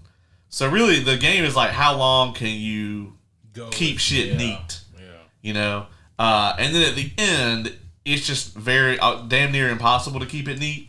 But like, that's the point. Is like, you don't want to get there to that point until the end. Yeah. Yeah, but it's absolutely ridiculous. But it's such a great game. And we lost James about the time he found out that the game is math. Yeah. He was like, Bless his little this is dyslexic just heart. fucking math. Yeah, he was like, I need math for school. Goodbye. And then he went and, played a game where you could shoot people. So. Yeah, when I came over and I was like, well, see, you need to output 1.9 of these per second in order to make one of these per minute. So you actually need to split this. And he was just like, oh, no. I think I probably would have built at that point too. They have a calculator that you can press a button and it brings up a calculator in the game. There were several times where we would go to build something. And I'd be like, Jamie, hold on 1 second. I gotta do some math. And I would get out a pen and scribble some shit, and I don't do that. Yeah. Yeah, it was a lot. There's a lot of, but those sorts of games, the kind of sim, management type games, not The Sims. Anytime you tell people that you play these type of games, they immediately go to Civ or The Sims, and I really don't like either of those. I do like Civ. I like Sim City back in the day, but I think the last Civ I liked was 2. It's been a minute, but I also haven't played the new one. Okay, it's I like 5 more than 6, but 7's coming out next year, so I don't know. Oh, that's a video game. Was that this year? What? 7. 7 comes out next year. You mean Final Fantasy 7? Oh, Final Fantasy Rebirth. 7. Oh, yeah. That was this year, wasn't it? Yeah. Yes, it was. Rebirth was nominated for a Game of the Year. I would have been upset if it won. Watching your journey with Final Fantasy VII Rebirth has been fascinating because it would be like, hey, this is actually pretty good. then this is actually really good. I like what they did with this, this, and this. And then, I talk to you again and you've beaten the game and you're like, it's trash. And I'm like, what happened? The thing about Final Exactly Fantasy, what you think happened. Yeah, the thing about Final Fantasy, right, is with the remake of 7, remake and rebirth, is in remake there are so many moments in that game where you can just tell that they were trying to make the definitive edition of something that happened in the original game. The thing that comes to everybody's mind is Wall Market. Yeah. Right? They took a section of the original game and they blew it up and everything about it is great. Like, I think it's the definitive version of that section of the game. The way that they put the Hell House in there. Oh my god. Oh, that was fun to watch you get destroyed at. That was great. Yeah, because I had this overwhelming fanboy joy, and then this thing started whooping my ass. Yeah, me and Don were very impressed. We were having a great time watching. Yeah, they're both in the room, and I'm like, oh yeah, I'm about to finish up this arena, and then I'm gonna go do something else, and then they drop the Hell House, and I was like, oh my god, it's the Hell House, and then I was like, oh my god, it's the Hell House. Yeah, it was interesting. It was fun. But it's just that you could tell that Nomura can't help himself, and he just wants to tell his own story. He's not trying to make anything that actually feels like Final Fantasy VII. And in Rebirth, there's just so many moments where, number one, where they just added so many things, and none of the things they added are great, right? It's bad to mediocre. And then the things that they changed are all horrible. And there's even subsections of the game that are just, you could tell they tried to do a good job with it, and it's just awful. Like Cosmo Canyon is kind of the reverse of Wall Market. Oh. They took that section of the game and they made it just the worst version you can think of. Yuffie though. Yuffie was amazing, but her DLC was perfect. She's great. She's wonderful. If there is an example of a Wall Market experience in this game, it's either Costa del Sol, which they did a great job with, and you can collect all the different outfits for all the party members. Yeah. Doing the Lord's work out here. That's right. Or it is possibly the Gold Saucer. But even then, I just kind of expected more out of the Gold Saucer. Yeah. You just would have thought there'd have been certain things that they would have done. I always get lost in the Gold Saucer, but on a different game. Yeah, but you would just thought that it would have been. You'd have thought that they would have made it bigger and better. I will say also they did a really good job with Dyne. That whole flashback sequence is a lot more involved and emotional, and the Dyne section just played out. But I'll tell you, when you leave to go to Cosmo Canyon, that's it. The game never recovers from that. There's some stuff in Nibelheim, but the game just starts on a high point with the flashback, and then it's downhill. Yeah, I think honestly, because I haven't even played the second one. I have it downloaded, but I haven't played it. Right. And but I think for me, where the new Final Fantasy VII games lose me is in the marketing. I think that it should not have been called a remake or rebirth. It should have been called Final Fantasy VII something else. Yeah. Because it's not a true remake. Yeah. It should have been shot for the most part. Yeah, either they should have preferably done that, right? For a mostly shot for shot kind of reimagining or remake of what we originally had back in the day, or if they want to do this different thing that they're doing, call it something else. I would have been okay with a little bit of padding, right? Because it would have been a different experience if it's just the exact same thing. Right. We need some padding for sure. The Sector 7 stuff where you're going around and helping the townspeople, those little side quests. They didn't take long. They didn't distract from the experience. It was kind of cool to actually get to see what the Sector 7 people were kind of like or whatever. But all the stuff they added for Hojo's lab and just all the fluff that they added, it wasn't necessary. And then in the second game, they just take that up to 1,000,000. If you the actual Final Fantasy VII Rebirth is over twice as long as all of Final Fantasy VII, the original is. Yeah. So they just added so much bullshit. I'll just say this, like, I remember for me, for remake, where they lost me at was very soon on when Cloud is having these flashes of Sephiroth. I'm like, this should not even be a thing. And it just indicated to me that they're doing something so completely foreign with the story that it is similar, but it's clearly not the same thing.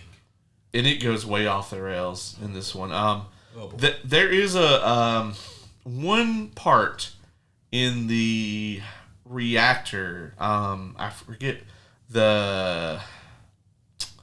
it's the reactor where you find the Titan materia in the original game. You know what I'm talking about? It's like something with a G, Golbat or something like that. Yeah, some crazy shit. But yeah, so that section they actually changed it, and I actually probably do like the new one better. Okay.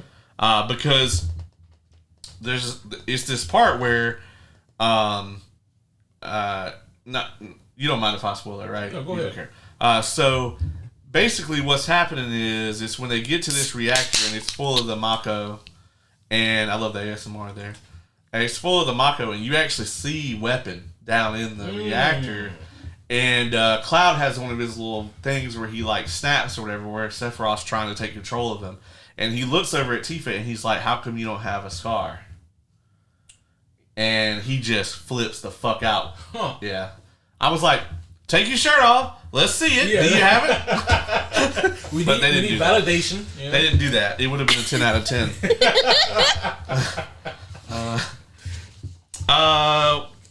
Let's see. We talked Satisfactory. Baldur's Gate 3 still won Best Community Support. Of course they did. It's my most played game of this year. I need to get right back to it, but now I'm kind of like I'm burned out at the moment. yeah. I did a lot of Baldur's Gate 3. I spent a lot of time not playing it, but now I want to go back. But now I'm like, well, shit, I need to wait for the new patch. Oh yeah, because there's another one, right? They're adding All the tons of classes. shit. Yeah. I know Jazzy is like all about Baldur's Gate.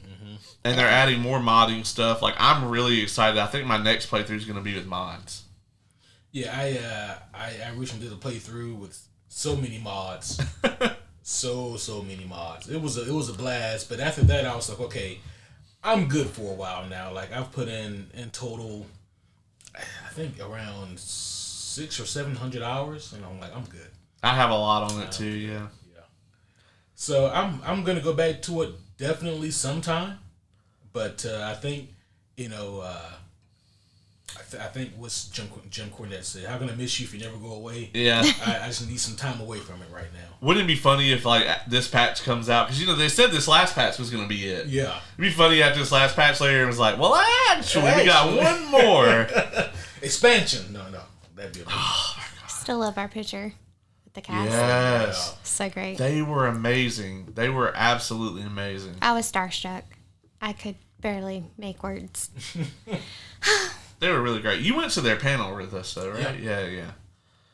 Yeah, they were incredible. I hope they keep making their rounds at all the conventions and stuff and get a lot more work and everything. And I just want to put this out right here. Whenever I see a fan casting on the internet for Baldur's Gate, I'm just like, shut the fuck up. Like, the cast is the cast. Right. They're right there. If you cast anybody else other than these people, like, your project is going to fail, especially if you cast someone other than Neil Newbin to play Astarion. Especially, like, come on, man. The fandom will fucking riot. Yeah, it's almost disturbing, like, his specific fandom. Oh, I love him. Yeah, he had the longest line at DragonCon of anyone. He's my favorite twink. I think he's a lot of people's favorite twink. I love him. Neil also, I think he just fits into... Neil is like, okay, if you just took every sexuality on Earth and was like, okay, how can we build a creature that the most people will want to fuck? And they came out with Neil. I had him as my alarm for like the longest time. He'd be like, it's time to wake up, darling. But I had to take it off because it was just too soothing. And so I was like, I'm sorry, Neil, you gotta go away. Oh, wow. He was so nice when we met him. He was like, can I touch you? And then he was like, come give me a hug. And I was like, yes, yes, you can.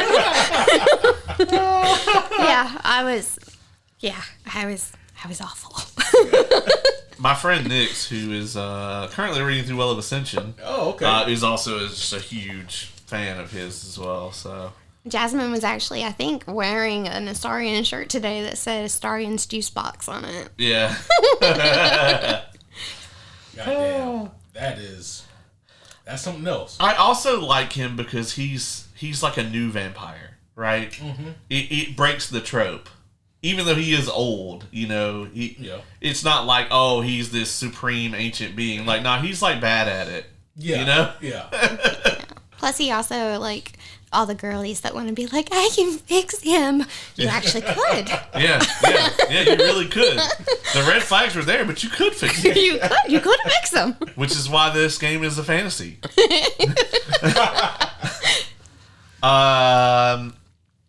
Me and Ace have been playing a lot of Black Ops. Yes. Playing a lot of Black Ops 6. Yeah.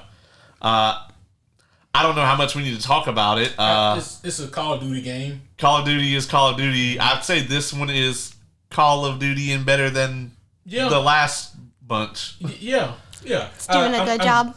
I'm glad it's on Game Pass. That's why I'm playing it. Same. Yeah, because if I had to drop 70, it would have been a tough sell. Let's be honest. Like, before they did the whole buyout thing with Microsoft, it would have been more than 70. Yeah, probably. I mean, because the way they have those packages set up, if you really want anything worth it, you're going to be dropping at least 100. Yeah, because like $70 gets you in, like, you're in the game. Mm-hmm. You do get to come in here, but everyone's going to kill you. Yeah. Because like you have this little gun, and they started off with like the Lava Monster 9000 that turns you into like dollar bills when you die or whatever. Yeah. So I don't like games like that. Yeah. But I will say though that there is a certain formula to a Call of Duty game, and like sometimes it hits and sometimes it doesn't, and like this one they did a really good job with it. You just have to at this point know what you're buying into. If you're somebody who's into like the linear single player experience, this is not the game for you. Yeah. Well, I say yeah, but I play Final Fantasy 14. I love Final Fantasy 14. But I do the cozy version of Final Fantasy 14. I like the cozy games. Yeah. So, yeah, my two video games for this year are Final Fantasy 14, where I do a whole bunch of, like, R&D stuff for my guild. Nice. I build the house, I make the potions, I cook the food, I make all the cool garb, I pick the flowers, like, I do all the fun stuff. It's great to have that person in your guild. And then when my guild needs something, they pop me a message on Discord, I go and make it for them, and then when I need to get through a dungeon, they passenger princess me right through that bitch. And I appreciate that so much. That's amazing. Because I get to have fun with it, and do the things that I like to do for it. And so, yeah, Final Fantasy 14 will always be my happy, cozy game. And then my other video game for this year was one that you got me a couple of months back, which is Spirit City Lo-Fi Sessions, which is basically just a really fancy to-do list where you get to unlock cute little critters. It's an idle game. Yeah, Gotcha. It's an idle game. But it's cool. Yeah. I know next year my game is probably, I hope that my game of the year will be the Hobbit game. Yes, everybody wants to play that. I didn't even know they were making a Hobbit game. Yeah, they're making a cozy Hobbit game. It comes out in March. It's like Ark, but you're a Hobbit, and there's no dinosaurs. I think it's more like Animal Crossing or Stardew Valley. That's actually more. It's more Stardew Valley than anything. That's the actual comparison. It's going to be Ark is deadly. This is not. Yeah. Hobbit Stardew Valley. Gotcha. Yeah. Gotcha. Yeah, you get to design your little hobbit. You get to, make the potatoes, and you get to have the fun. And I'm really looking forward to that when it comes out in March. So if that is not my game of the year next year, I'm going to be very sad because that meant something went vastly wrong, and it's going to be a bad day. Speaking of that, like Lord of the Rings survival game that came out like last year. It's like Return to Moria. Yeah. That is free on Epic right now. Oh shit. Yeah, I need to pick that up when we get home. So. Damn. Yeah, Epic is doing that. They every Christmas they do a thing where it's like they do like a free game every other day. So like they'll keep churning out free games. Well, that's dope. Yeah, I gotta check that out, man. Yeah, and all you have to do is go in there and grab it, and then it's yours. It's in your library. Oh hell yeah. Yep. Huh. Anybody got anything else for video games? Yeah, in terms of video games, because I was thinking like, man, there were so many that I wanted to play, but this year was just a really slim year for me for video games. I think for a lot of people, I'm definitely going to pick up Astro Bot. It looks really fun. It does look fun. It gives me Mario Odyssey vibes, and I loved that game. I played the shit out of Mario Odyssey. Yeah, I'm probably going to pick it up sometime here. I may wait for a sale on it. I don't know, but it does look. It looks interesting at the very least. One of the things about it is they have a little bot for all these other properties. Like they have a Kratos bot, a little Atreus bot, and they have like the zombie from Last of Us, and he's got the little mushrooms growing out of his head. And, aww. But the thing that's crazy to me is they actually put a dart bot in the game, Dart from Legend of Dragoon. Oh. And I'm like, so you motherfuckers do remember that you own this, and that you could put one out at any time. You do. Okay. Wasn't that a Square game? No. Sony Online Entertainment. Sony owns 100% of Legend of Dragoon. Really? Yeah, they were just trying to copy Square. They made it to copy Final Fantasy VII. I mean, damn. Okay. Because Dart just looks like Cloud. I mean, but yeah, that is a Sony Online Entertainment game. Okay. I did not know. All these years, I thought it was Square. Yeah. No. Damn. Okay. No, it was a great imitation. Mm-hmm. Yeah. Yeah, I would love a Legend of Dragoon remake. That'd be tremendous. Yeah. I doubt that it will ever fucking happen because it's not a live service game. Yeah, Sony Computer Entertainment. They own everything. Yeah, I doubt it'll ever happen either. Interesting thing that just came through. Apparently, you said that everybody hates Red One. Yeah. Not true. It just became the most watched most watched film on Amazon Prime ever, with over 50 million views. I mean, I hate to be that guy because I enjoy Red One, but just because a bunch of people watch it, don't mean that they enjoyed it. No, but what it means is a bunch of people were like, I'll wait for that shit to come out on streaming. Yeah. And then they probably watched it on streaming and were like, it was great. Yeah. Yeah. I mean, if I have the option to watch it in my comfy, cozy clothes in my bed with my happy lights and my cats, I'm going to do that. Well, we talk about this a lot. It's like studios cannibalize their own sales, right? Because now if nobody goes to see a thing, right? Like if everybody just stays home and it tanks at the box office, it's going to be on streaming in like 4 weeks. Like Joker 2 was on streaming in like, I don't even think it was 4 weeks. Man, Craven might be there tomorrow. Yeah, Craven might be on streaming when we get home. Like, oh, bless its heart. I mean, the movie hadn't even come out yet, and the news started breaking of Sony packing it up, and now they're talking about Sony is strongly like considering selling all of it back to Disney. Which, please do that.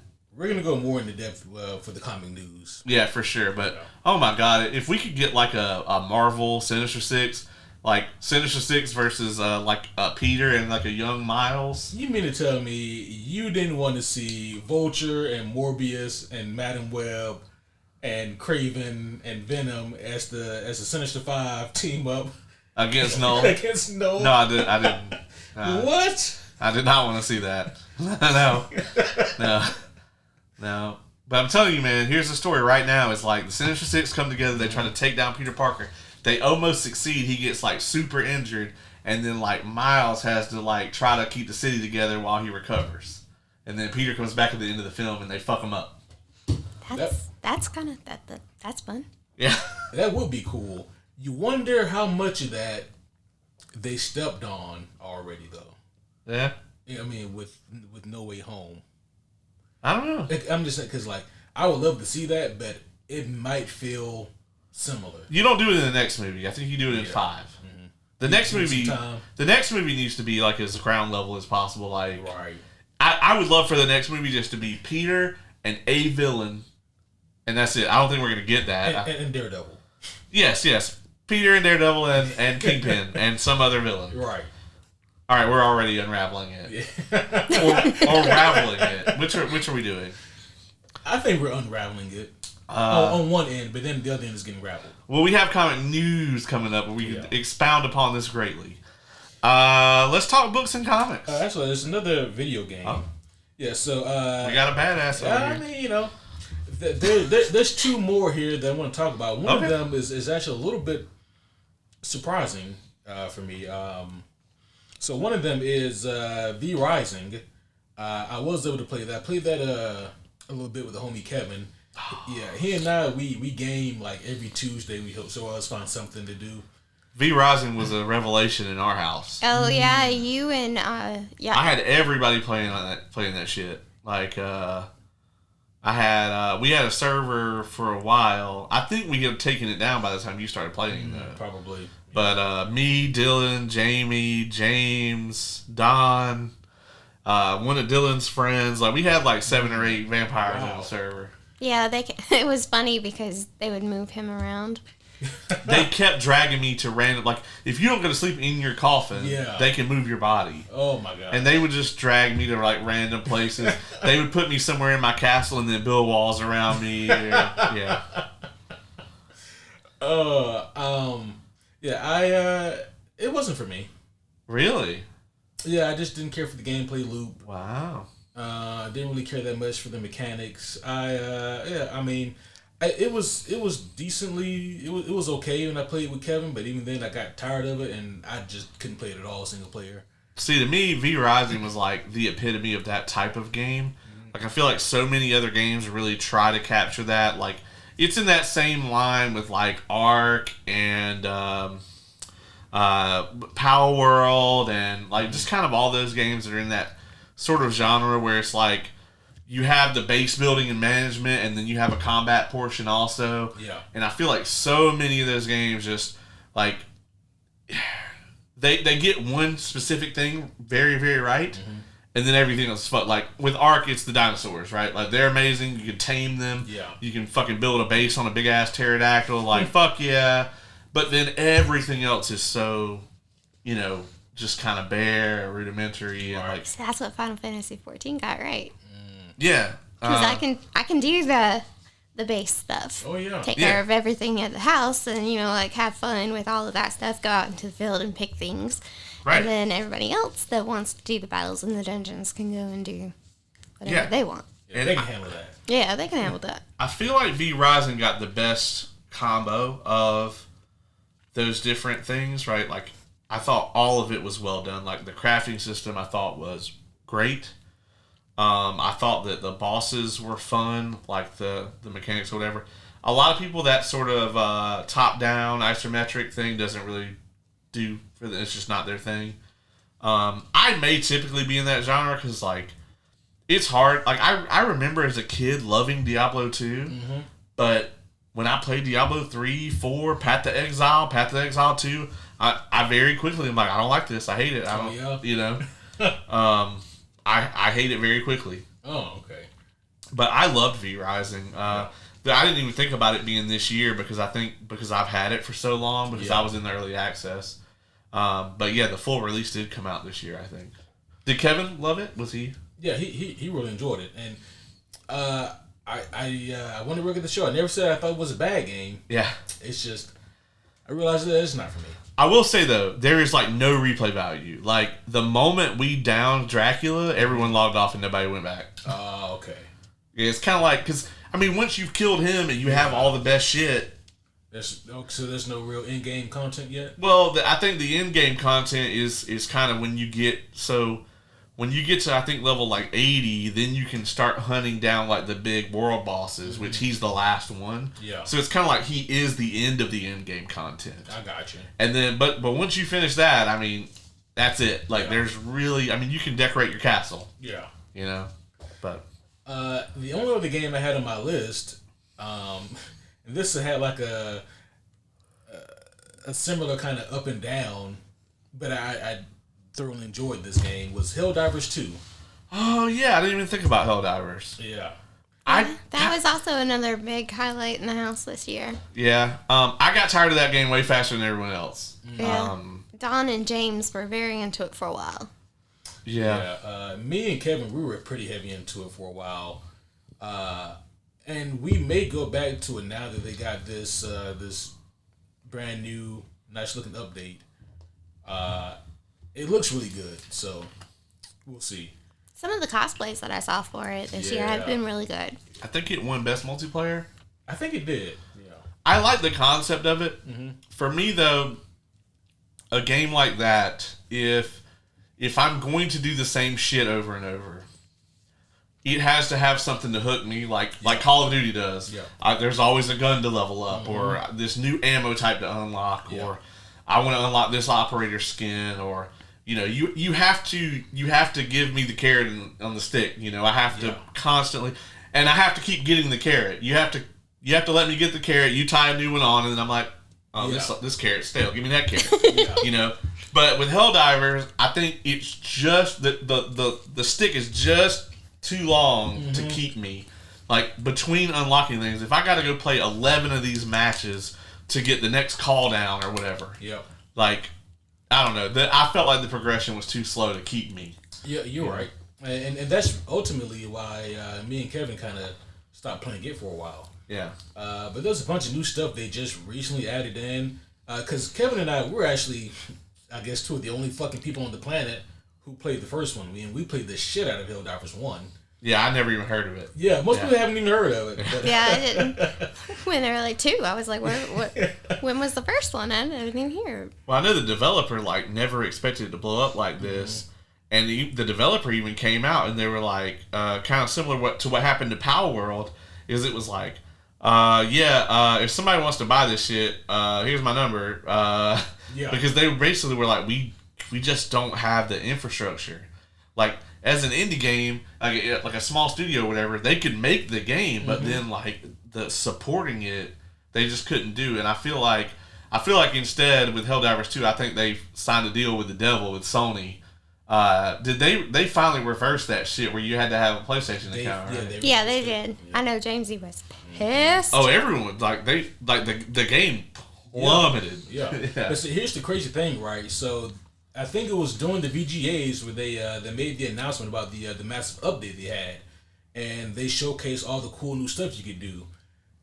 Well, that very same weekend, people came back, and the ironic thing was, I think it was about 200,000 players returned to the game, and obviously their servers were not prepared for that. It was like a massive jump from what they were expecting. And so, like, there were a lot of people who were looking forward to getting back in, and they couldn't. So. Those Black Ops servers are struggling, too. I don't think they prepared for, like, how big the game was going to be on Game Pass. Yeah. Like, how many people want to play this game but don't want to pay $100 to do it? Crazy how that changes things. Yeah, because I know, like, it's been out for a couple weeks, and, like, you can get into a match like that. I mean, there's so many people on it. So, but, yeah, that's all I have for video games. Yeah, well, Let's go to books and comics. I know that this is something that is of interest to everybody here at the table. This year especially to me because I think I got the most people to start the Cosmere out of any other year. I think you did. Yeah, good job, babe. How are you going to top next year?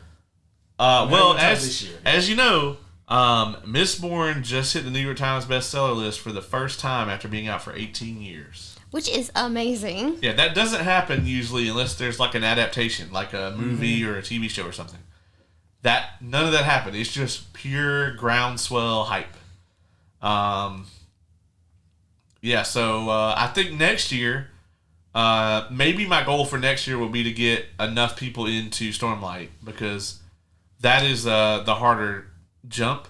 It is much easier to get people to go, okay, well, here's Vin, and here, just read. That is a lot easier than, so I want you to know that there's this planet, right, and there's, like, giant fucking crabs everywhere, and mental health is superpowers, and, I got enough trauma to have a friend, man. Yeah, and there's these weird fucking CGI things that are everywhere. And Yeah. Yeah. Yeah, that's the plot. Go for it. And and by the way, here's the book. And then you just drop this fucking tome, so it's in here somewhere. Actually, I think. What? Wait, can you have my copy somewhere? Yeah, it's in my bedroom. Yeah, so where it should be. Those pages better not be stuck together when I get it back. Just because it's a loaner copy, other people need to read that. You should have told me that ahead of time. I should. That's on you. I gotta figure out. I guess I'm gonna wait till the paperback comes out of this book before I have a loaner copy. Because typically my hardcovers are my loaner copies because I always get the leather bounds. Yeah. But my fucking release edition signed and numbered hardcover is not gonna be loaned out to anyone. What do you mean? I love that. Yeah, and then also It smells so nice. I ordered the launch edition from the UK that has the stained edges. Yeah. I ain't loaning that shit to anybody either. Yeah, we're gonna have to go and find a paperback. Although paperback in that is just gonna be. Yeah, it's not even out yet. It's gonna be so They're weird. probably trying to figure. They probably got the protractor out trying to figure out how they're gonna fucking put that thing together. Yeah, how is that spine gonna hold? 60. How many pages is it? 1800? 1350. Yeah. The one book is 11,000 words longer than Lord of the Rings. Like all of it. It's insane. Oh my gosh. It's insane. It's been trudging through it. Well, since we're here, I mean, obviously the elephant in the room is Wind and Truth. Yeah, so Wind and Truth is probably going to be my top fantasy book of the year. I have not finished it yet. I'm on chapter 83, page 855. So, I'm getting towards the end, but I can already tell that that's gonna be my fantasy read of the year, and I very much like it. Yeah, over time, I feel like it is. I think it's a little less refined than Sanderson normally is. His longtime editor retired. Okay. He was like 80 something, and I think he knew Sanderson really well, and he started with Brandon when Brandon was nobody. So I think they had that kind of relationship, whereas I think now, coming in as his editor, it's like, how the fuck are you going to tell, like, the god of modern fantasy that their shit is wrong? Yeah. I think they need a very special relationship for their editor to be like, Brandon, this just doesn't fucking work. Yeah. So I will say that the edges are not quite as smooth as they usually are. But I also don't mind that. Like, if you give me great characters and a great plot, I don't need the prose. I don't really need it to be this fucking Shakespearean fucking wonderful artistic thing. Like, if you want to put that together, fine. But I don't mind it. Yeah. A lot of people in the fandom do, but I'm like, Brandon's prose has never been this elegant thing. He's never been that. He's never tried to be that. Yeah. And he doesn't give a fuck. He told me so in person. Just over this past. Those are his exact words. I really don't give a fuck. I wish they were, but in so many words, he said that. I think it's my favorite book in the Cosmere. Maybe. It's kind of like. No, I think I don't think it's going to be my favorite book in the Cosmere. But I do think if we're going off characters, it's probably going to be my favorite Adeline book. Oh, for sure. For me right now, like when you watched Infinity War on the opening night, and then like did you go back and see it again in theaters? Yeah. You know how like there were other people in there that had not read it, or had not seen it. That's where I am right now. That's me. Yeah. As I'm watching other people finish it, and I'm just like, yes, know the things I know.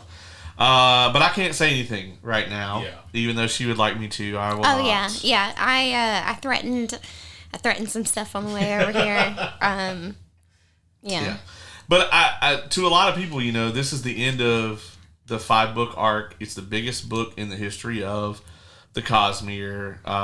It had more writing on than anything ever has. The expectations were really high. But also, I kind of have to point out to people, it's like, this is the midpoint of the Cosmere. That everything was not going to get buttoned up. Yeah. It's not even the end of Stormlight. It's the halfway mark of Stormlight. So, there's 5 more Stormlight books going to come out. So, like, everything wasn't going to be all nice and neat and buttoned up at the end of this book.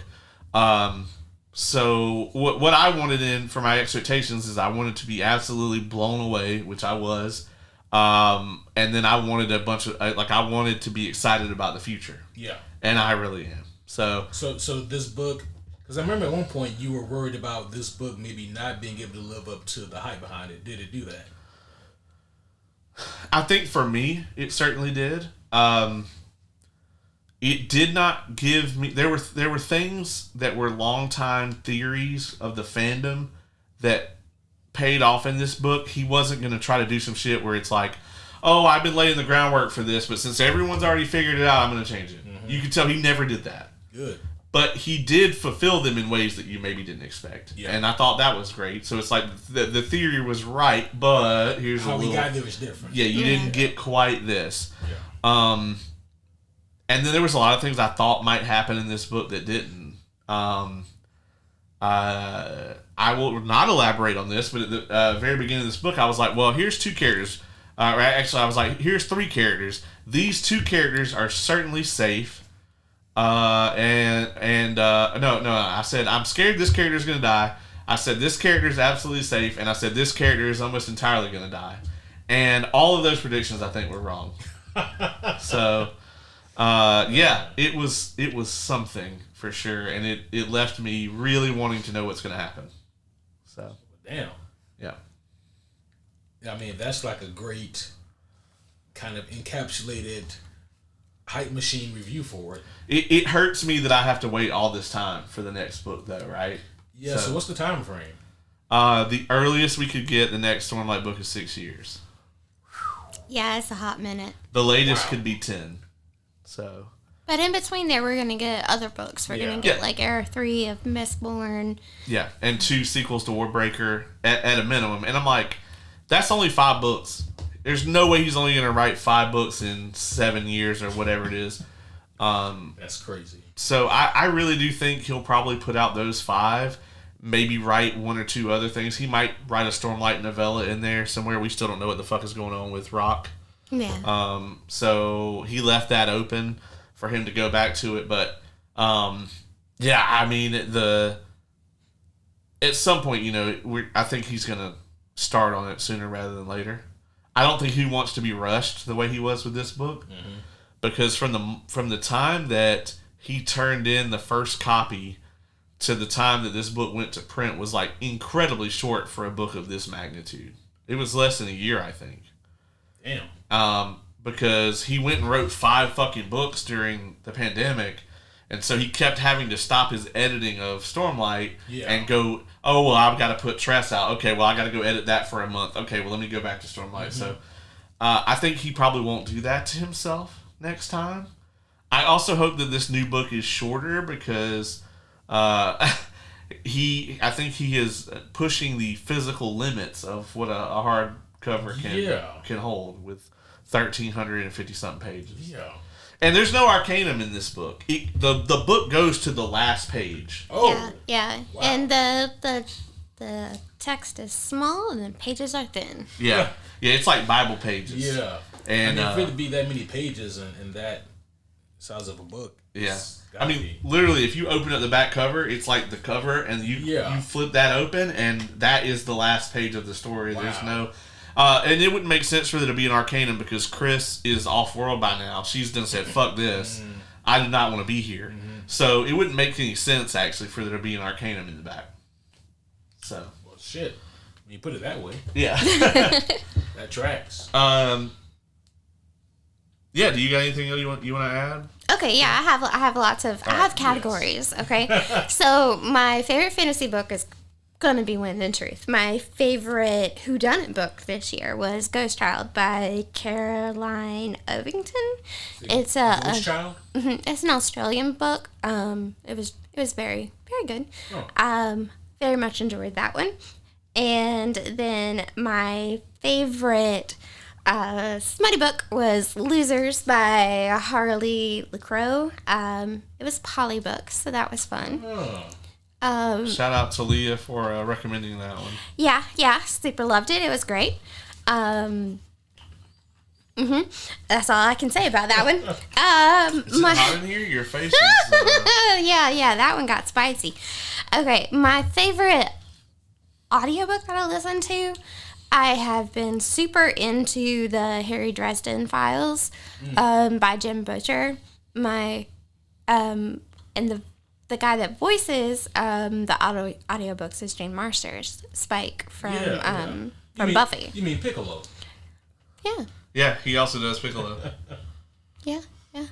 So he's the voice of Harry, and it's just I'm just eating that up. It's so good. I love it. Once I realized that it was James Marsters, because I knew the voice and I heard the name, but I didn't click. And then I'm like halfway through the first one, and I was like, wait a second. He just said something that kind of like had the same inflection of something that Spike said. Yeah. And I was like, I know that like tone. Mm-hmm. And it was very nice to go back and realize, oh, okay, all right, it clicked. I know who this is now. But yeah, so those are my favorites. If you also like audiobooks, I highly recommend anything that Kurt Graves reads or Michael Leslie. Both of those are really, really super good narrators. I very much enjoy them. They don't get monotone like some of them can. Right. So it's nice. I like to listen to audiobooks when I am doing something that is complex with crochet when I'm working, and so it's nice. I also like to listen to audiobooks when I'm doing stupid puzzle games. So Susie Jackson that does the Skyward stuff. Yeah. She's incredible as well. Yeah. Yeah. I did listen to a couple of like theatrical audiobooks, and while I do very much enjoy those, I almost feel like they take that. I like listening to those if like I'm on the plane ride or a long car ride or something like that. But if I'm trying to focus, I don't want to do that because I might as well just watch a show. Yeah. I'm kind of like has that vibe. But, you know, the Court of Thorn and Roses was very nice. I enjoyed that one. But I read, so far this year, I've read 132 books. Lord. Yeah. Sheesh. I've read like 7. Seven. Just 7. And when the truth, I think that should count as like 4 though. Yeah, so. right. I mean, yeah, if we're going off of a word count. Yeah. So for me and my sister, when we were younger, we used to see who could read most books in 1 year, and we had a rule that if it was over 500, like every 500 pages counted as his own book. Yeah. So that way, when I would read these books that were like, over 1,000 pages, I would count that as 2. I read the Old Testament. Right. I think we have to talk about Absolute Batman here. Oh yeah. Because was it at 500,000 copies? I think so. Yeah. That's just issue 1. Yeah. I mean, comic books. Especially like your floppy comics, like new comics coming out, and not like these incredible, beautiful omnis that we have here. Those are not doing well, sales wise, or weren't doing well. Yeah. I think it was post pandemic was the first time ever where collected editions, mostly meaning omnis, made more money than floppies. Yeah. Which were like the new current books coming out. Yeah. But those fortunes have been reversed. Mm-hmm. Marvel has got Avengers Twilight right now, which apparently is like their best Avengers story in years. I have not read any of it myself. But on the DC side of things, they have these new Absolute series. They have one for Superman, one for Wonder Woman, and one for Batman. And all 3 of them are selling like hotcakes. I mean, they're sold out everywhere, especially Absolute Batman, which, as we said, like it's over 500,000 copies for issue 1. So yeah, that's cool. Yeah, so they tremendous amount, and a lot of people were just curious to see what in the world this Bat Tank is gonna do. Yeah. Have you seen pictures of Absolute Batman? I have not. Oh, okay. Well, we have to fix that for you. So. So I have to tell you, and this is what I always go with here. The actual logo on his suit, it comes off. It's actually an axe. See, he puts like a pole into it, and it's an axe. It's the Bat-Till axe. Ha ha ha ha ha. Yep, you see. Oh, that's great. I might be the first person who laughed at that. But see, this is him. He's okay. he's a big old boy. Yeah. And looks like he ate Bane. Yeah, he does. But yeah, this is the whole ordeal, and there he is with the Bat-Till axe. Nice. Yeah, and so they changed his whole origin. Like, he's not rich. Mm-hmm. I think he is still an orphan, right? Like, he was, but he was like adopted and he became a civil engineer. Well, spoiler alert, only one of his parents died. Oh, right. Oh. Yeah, that's right. Yeah. That's right. But yeah, he's like a civil engineer. He's not rich. And then Alfred is working for like the League of Shadows or whatever. Yeah, spoiler alert for issue 1. Yeah, I mean, it's been out for a minute. It's been out for a minute now. He has a beneficiary. He's a bounty hunter, Alfred is. And that's fun. That's fun. Right. I like that. And the beneficiary is, they don't outright say, but it's pretty explicitly made known that it's the Joker. And we don't know what the Joker is like yet in this setting. In this world. So that's going to be really interesting when we do get that reveal. But people who have worked for him, they say, you should never call him that because he hates jokes or something along those lines. So that's going to be interesting. Batman still doesn't kill, but he does in fact have a giant battle axe that he will use to dismember people. Yeah, I mean, that's not necessarily death. Yeah, It's the Obi-Wan Kenobi doctrine. Just remove a few limbs. That's right. Yeah, but I have read issue 1 of that, and it was very good. I was pleasantly surprised. Out of all the changes, the most off-putting thing is he's blonde, and it just doesn't feel right. It's wrong, yeah. Wait. No, I don't like that. Yeah, right? Yeah, he shouldn't be. Yeah, that's... doesn't feel right. He can have the axe, but he needs dark hair. I want to read all 3 of them, because they gave Diana like a big-ass anime sword. Yes. Really? Yes. Oh, that's fun. Yes. Oh. Yeah. It would also be fun if it was invisible. Oh my god, that'd be terrifying if you're fighting her. Yeah. I know, right? Like, only she can see it? Yeah. Oh my god. Oh, that's lovely. I feel like that'd be really hard to animate, but they figured it out. Yeah. They did it with the jet back in the day. Right. There are ways to do this. Yeah. I mean, so like obviously in terms of books that I read this year, I got to go with the Mistborn trilogy, and you got to throw in A Secret History along with that. Oh yeah. I mean, tremendous. And again, it's one of those things you had to think, like, did I start that this year? And yeah. You got through it pretty quick. I mean, considering all the other things that you have going on. Yeah, and I mean, but it was the quality made it easy, to get through.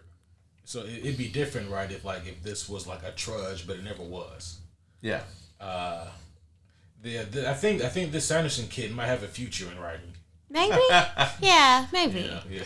I think, the thing about Mistborn is, like, you get into it easy, and then there's all these questions, right? There's the mystery element of it. Mm-hmm. You want to know the answers to all these things.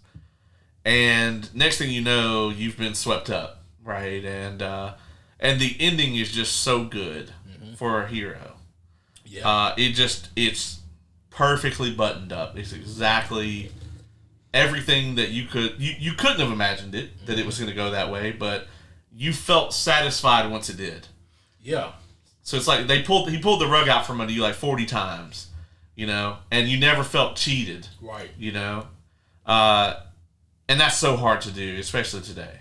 Yeah, and especially like to ignore the temptation to wrap everything up in a nice, in a nice, neat little bow, Right.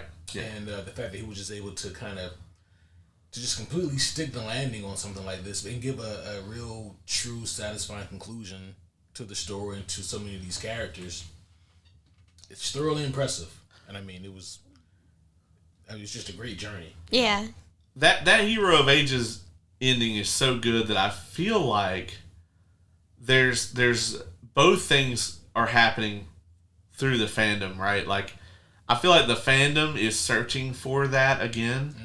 And we've only seen two other like wrap ups like that. There's this previous book that Wind of Truth right now, and then there's the end of Mistborn Era 2. And I will say that neither one of those endings felt like Hero, because I feel like Hero just has such a perfect ending. Yeah.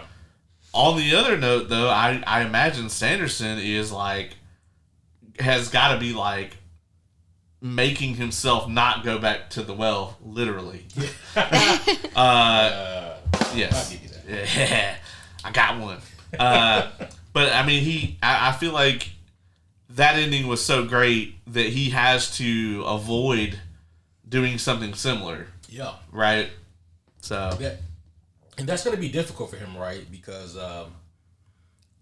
you really shouldn't compare your works like that, because then you easily find yourself trying to outdo your previous work instead of just writing what comes to you, you know? Yeah. Well, there's stuff in Way of Kings that straight up spells out like the way that this book ends.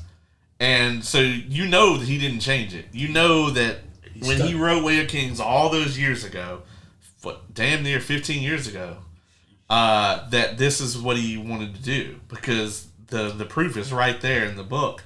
So it's like, he didn't waver on it, and I really appreciate that, because I don't want him to start being reactionary.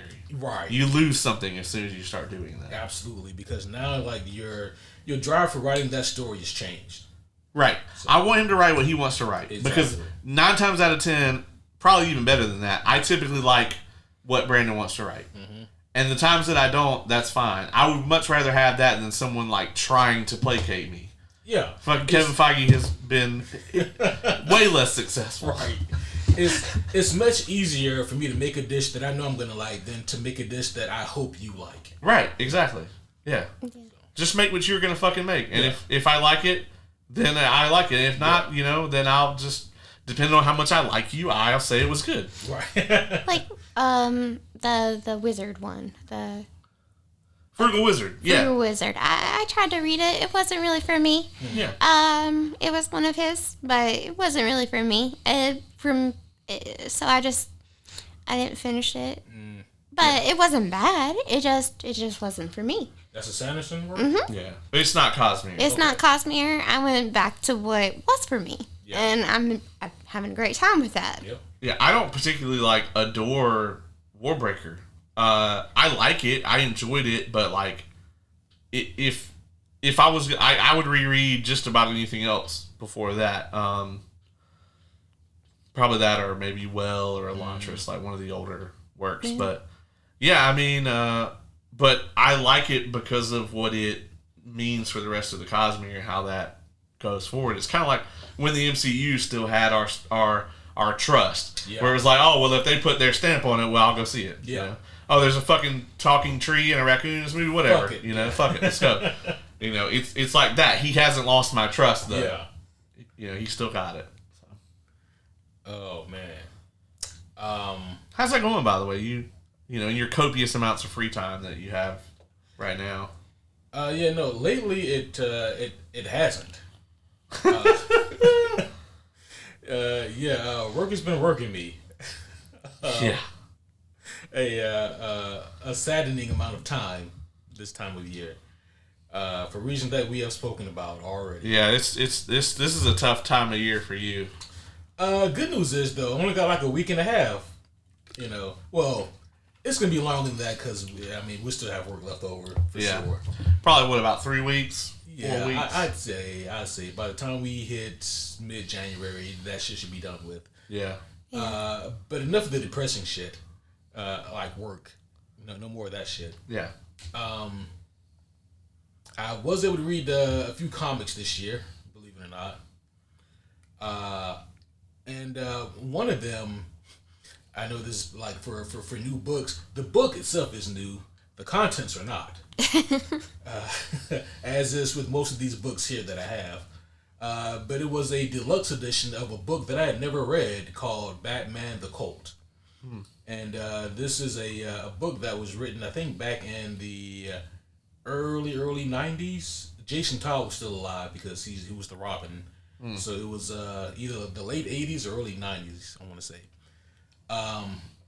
And it was written by Jim Starlin, the same guy who created Thanos and wrote like Infinity Gauntlet. And so it was written by him.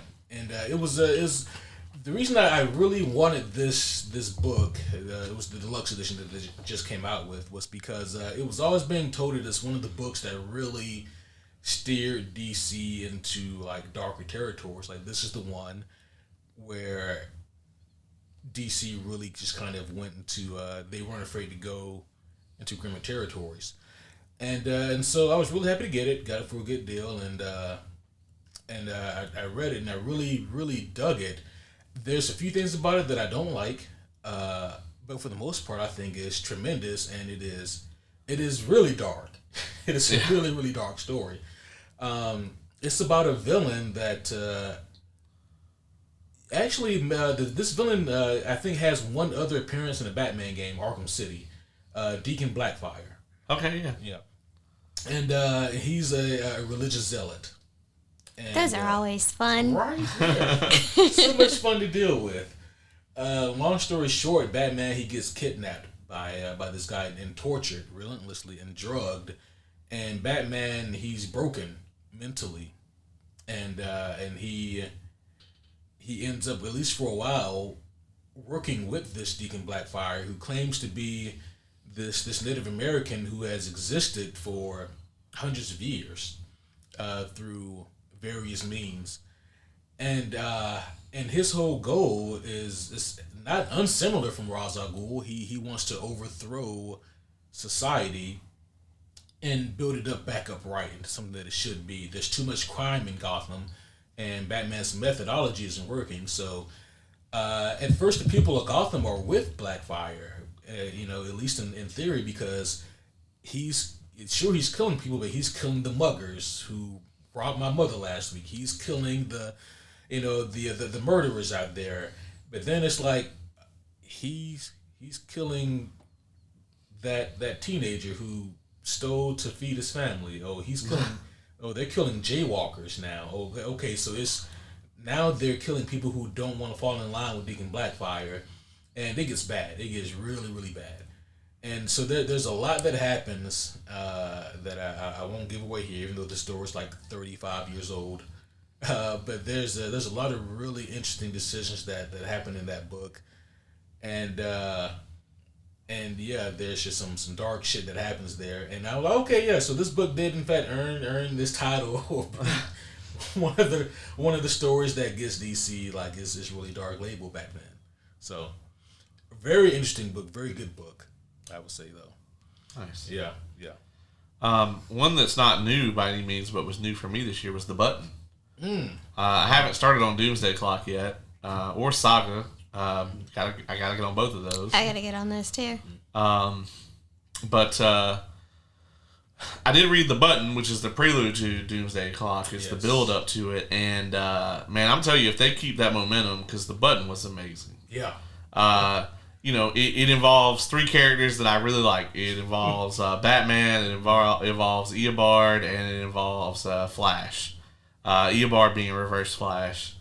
And the thing that I really just love about Eobard Thawne is just how fucking he's just the biggest dickhole in any universe. He doesn't have this intricate villainous backstory where he fell in a vat of goo and that made him bad or whatever. No. He was born a fucking conniving evil piece of shit, and he just is that in its fullest. And all the way through. Typically, a one-dimensional character like that would not appeal to me, but the way that they just lean into it with him, like, I don't think you haven't seen Flashpoint, right? No. Well, like at the end of Flashpoint, spoilers for like old shit here. At the end of Flashpoint, like in this alternate universe, Bruce's dad is alive. Like Bruce died and his parents lived. His dad became Batman. His mom became the Joker in the Flashpoint universe. So like when Barry Allen shows up there and his dad's like, "Oh, you know my son," blah blah blah. Like he writes Bruce a letter, and Barry takes the letter from his father back to him at the end of that. And there's this amazing scene where like you see Batman reading it, and he's just crying. Aww. And fucking Reverse Flash tears it up just to be an asshole. Like, yeah, like just to be a dick. Like no other reason. He's never even met this Batman before. Just because. Just because. Like he's like, oh, your dad wrote you this letter. I fucking hated that guy. Yeah, he does it more. He's a dick bag. Yeah, but it's also like your dad stabbed me. Yeah. Man, yeah, the buttons, and it starts off hot, and then it just never really slows down. Yeah. I mean, you get to see Batman get pummeled for like a minute straight. And each panel is 1 second. Yeah.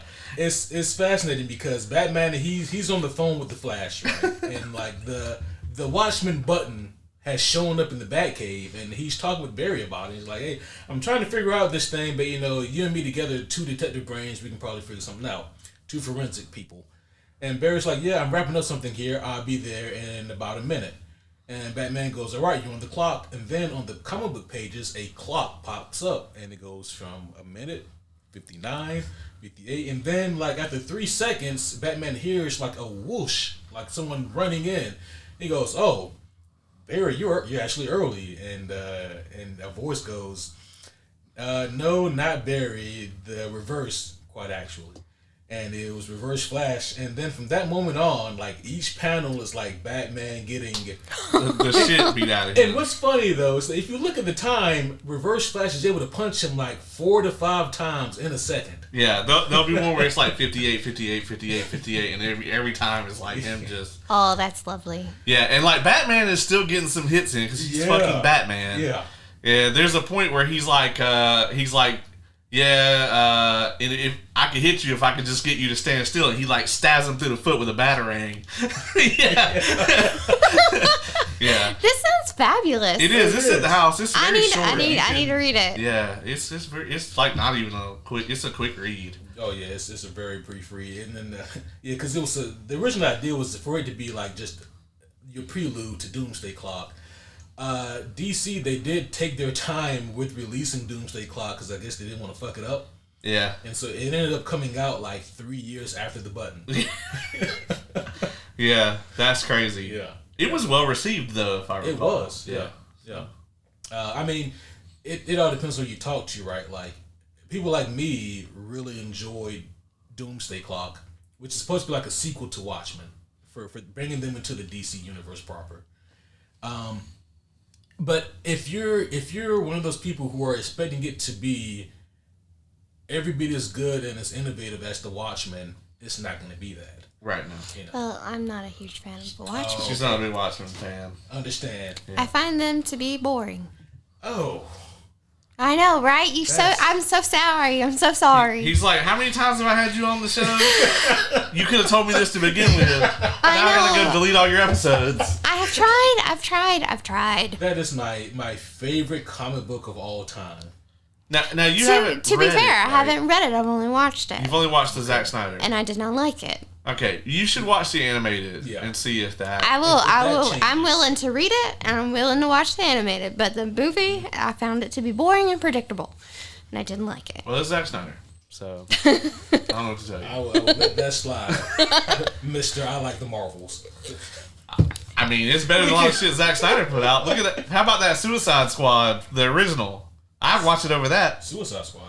Yeah, the first one, the 2018. Oh, that wasn't Snyder, but he was running DCEU at the time.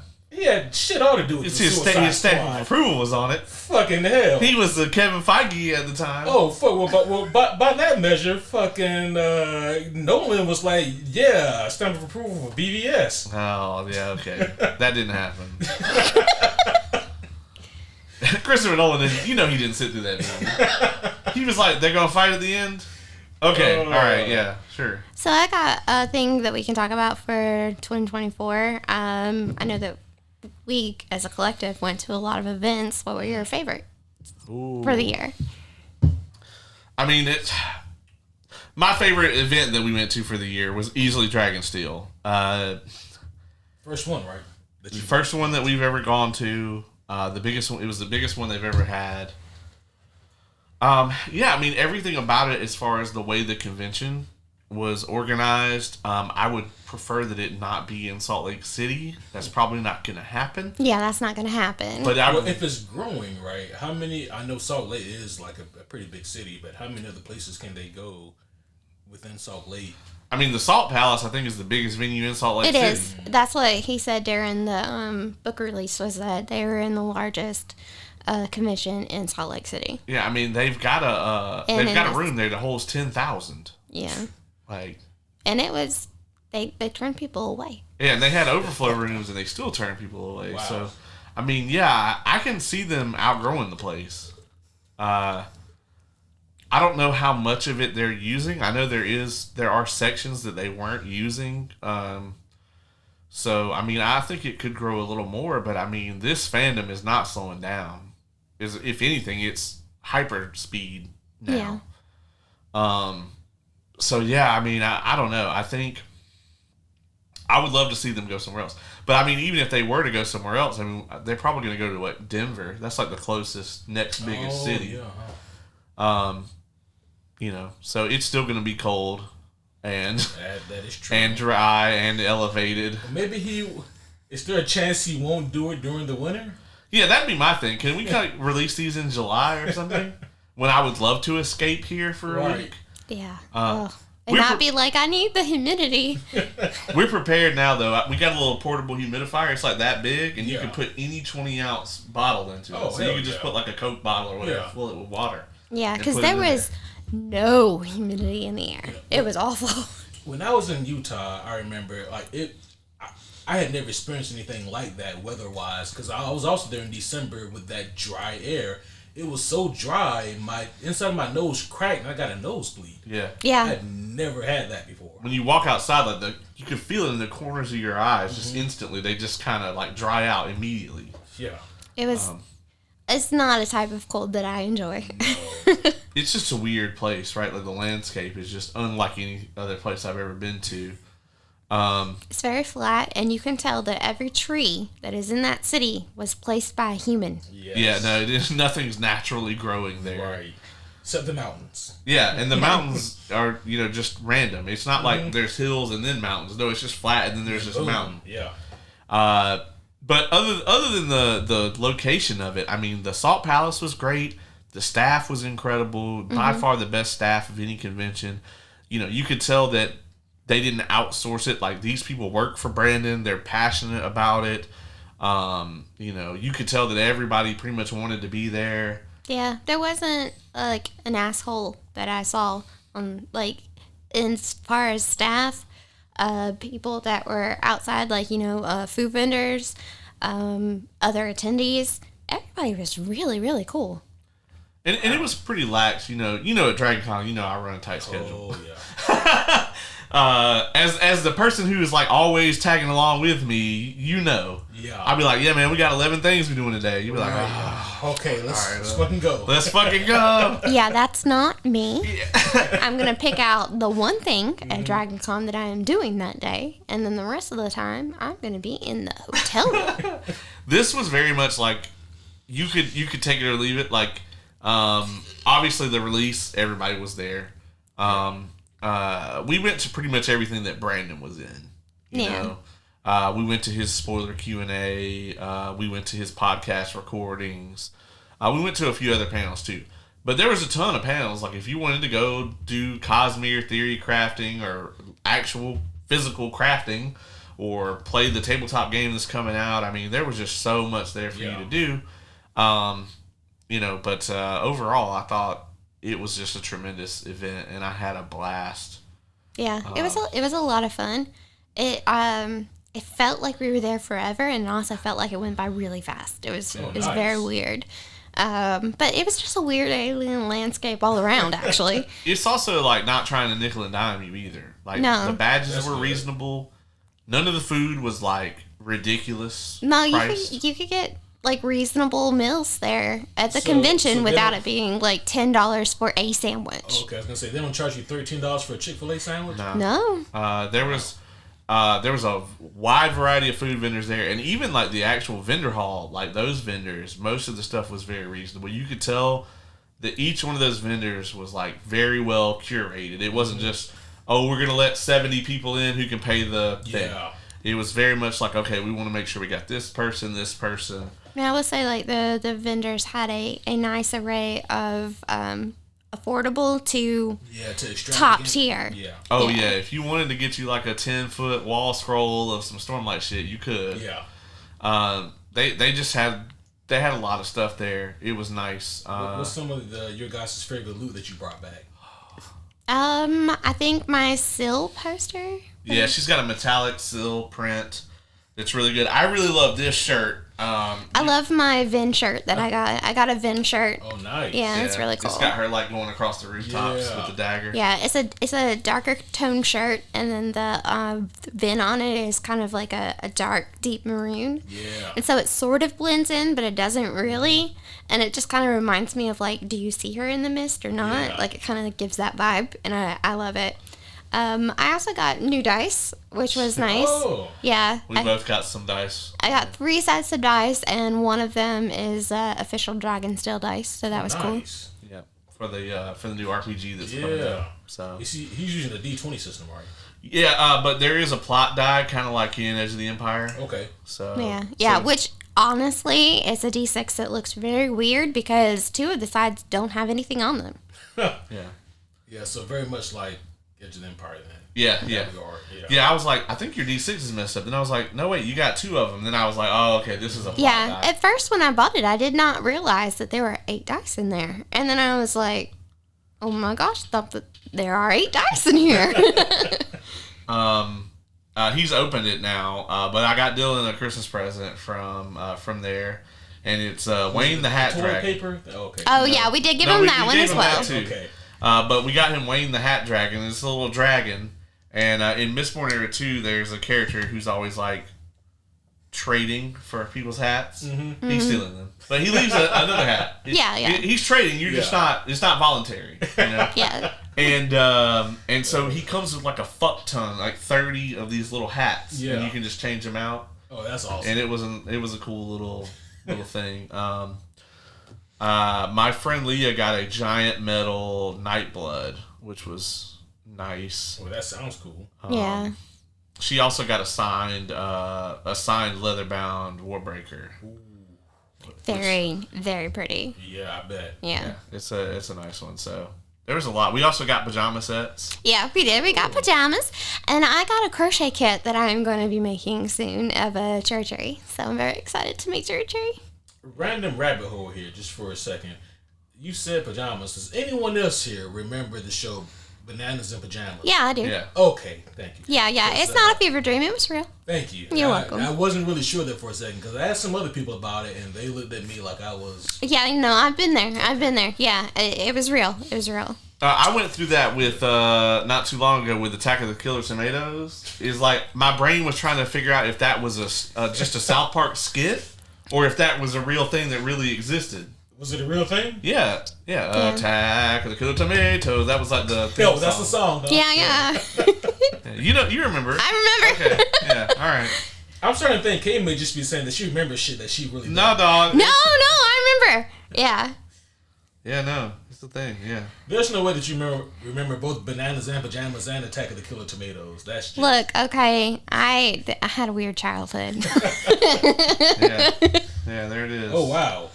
Yeah, it was the whole thing. It ran from 1990 to 1991. I'll be damn. 21 total episodes. It was on Fox. See, that's why I remember it, because Fox, I was able to watch Fox for a little while until because Fox had Power Rangers on it. Yes. But I was not able to watch Power Rangers anymore after some kids decided to play Power Rangers and they accidentally killed one of their friends, and my mom was like, Power Rangers is evil, you can't watch this. Nobody we knew. This was on the news. Yeah, this was on the news. And so I was never able to watch Power Rangers or anything on Fox again. But my babysitter had Fox, and we just didn't tell Mom that I watched it. And so, yeah, there were random things like that I did get to enjoy. But if it was on Nickelodeon, then... Free Reign? No, couldn't watch Nickelodeon. Yeah, Rugrats was... I never... Rugrats is evil? Yeah, Rugrats are evil. Well, Rugrats is kind of like SpongeBob. You know, they slide stuff in there that, like, the kids won't get. So I could watch Nick Jr. Okay. I could watch Nick at Night. Mm-hmm. I could not watch Nickelodeon unless it was the Tomb Raider game. Oh, yeah. What's the name of that game? Was it fucking Ren and Stimpy on Nick at Night? No, Nick at Night was like when they had like Lucy. yeah. Oh, yeah. okay. The it throwback was on shows. Nickelodeon at night, but Yeah. not on Nick at Night. Yeah, I was gonna say Ren and Stimpy was like, oh Yeah, man. and I could watch Cartoon Network when it was Boomerang, Oh, yeah. and then Boomerang eventually got its own channel. Yeah. Yeah, so Wow. Space Ghost and all that. Oh, yeah. Freaking- Like, not coast to coast, but actual space. Yeah. Yeah. Yeah, it's funny because like I was introduced to Coast first, And then... and Yeah, I the other just way thought around it for was me. a talk show, and then I was like, No. oh, he's like an actual superhero. This is weird. I kind of like Coast better. I'm gonna be honest with you. Right. Yeah. Yeah, apparently Attack of the Killer Tomatoes came on between Creepy Crawlers and Tiger Sharks. Oh, And this was, you said 1990? Yeah. yeah, Wow. yeah. So I was 1990. I was 6. I was 4. I forgot all about Tiger Sharks. Yeah. So 2025 is like it's going to be a great year. 2025 is going to be yeah. so much fun. I'm very excited about it. I have an amazing event lineup already for the year, and I'm super stoked. Amazing. One of my conventions that I'm going to be going to is Chattanooga. I'm going to be in Chattanooga in Yep. February. We're gonna go see the homie Kevin. Yeah. Yeah, And that's right around the corner. yeah, Yeah. yeah. See, Yeah, then be we're like, towards the end, I think, of February. I have 3 events in February, which is so Nice. strange because it's the shortest month. True. But I jam-packed that bitch. So, Yeah, you're going to be busy. yeah, I'm going to be busy in February, but I'm very excited about Yeah. it, too. It's the good kind of busy. Yeah, it's a good kind of busy. And I love Chattanooga. It's a very pretty city. speaking of busy, we're going to Animate in Orlando. Yeah, I'm going Like, to Animate. 2 weeks Wow. before Dragon Con. Oh, wow. Yeah, I'm a vendor at it. That's amazing. And I was actually very shocked. I filled out the application online, and I did not think I was going to get in. It was kind of one of those things where you just fill it out, and you're like, oh, cool, if this happens, it happens. But you don't really expect anything to come of it. Yeah. And they called me that afternoon on the telephone. Freaked me the fuck out because I don't do phone calls. But yeah, I answered it, and they were like, hi, we saw your application. And I was like, yes. And they were like, we would like for you to come. And I was like, oh, okay, I'll be there. So, yeah, and I'm excited about that one, too, because my baby sis lives in Orlando now. Oh, nice. So I'm going to get to Yeah. hang out with her. And the lineup for that one is already amazing. They have a lot of cool Nice. people go into it. The lineups for Momo are already coming around, looking good for that too. And I'm hoping this year at Dragon Con, I will actually, have more than one day to experience a con.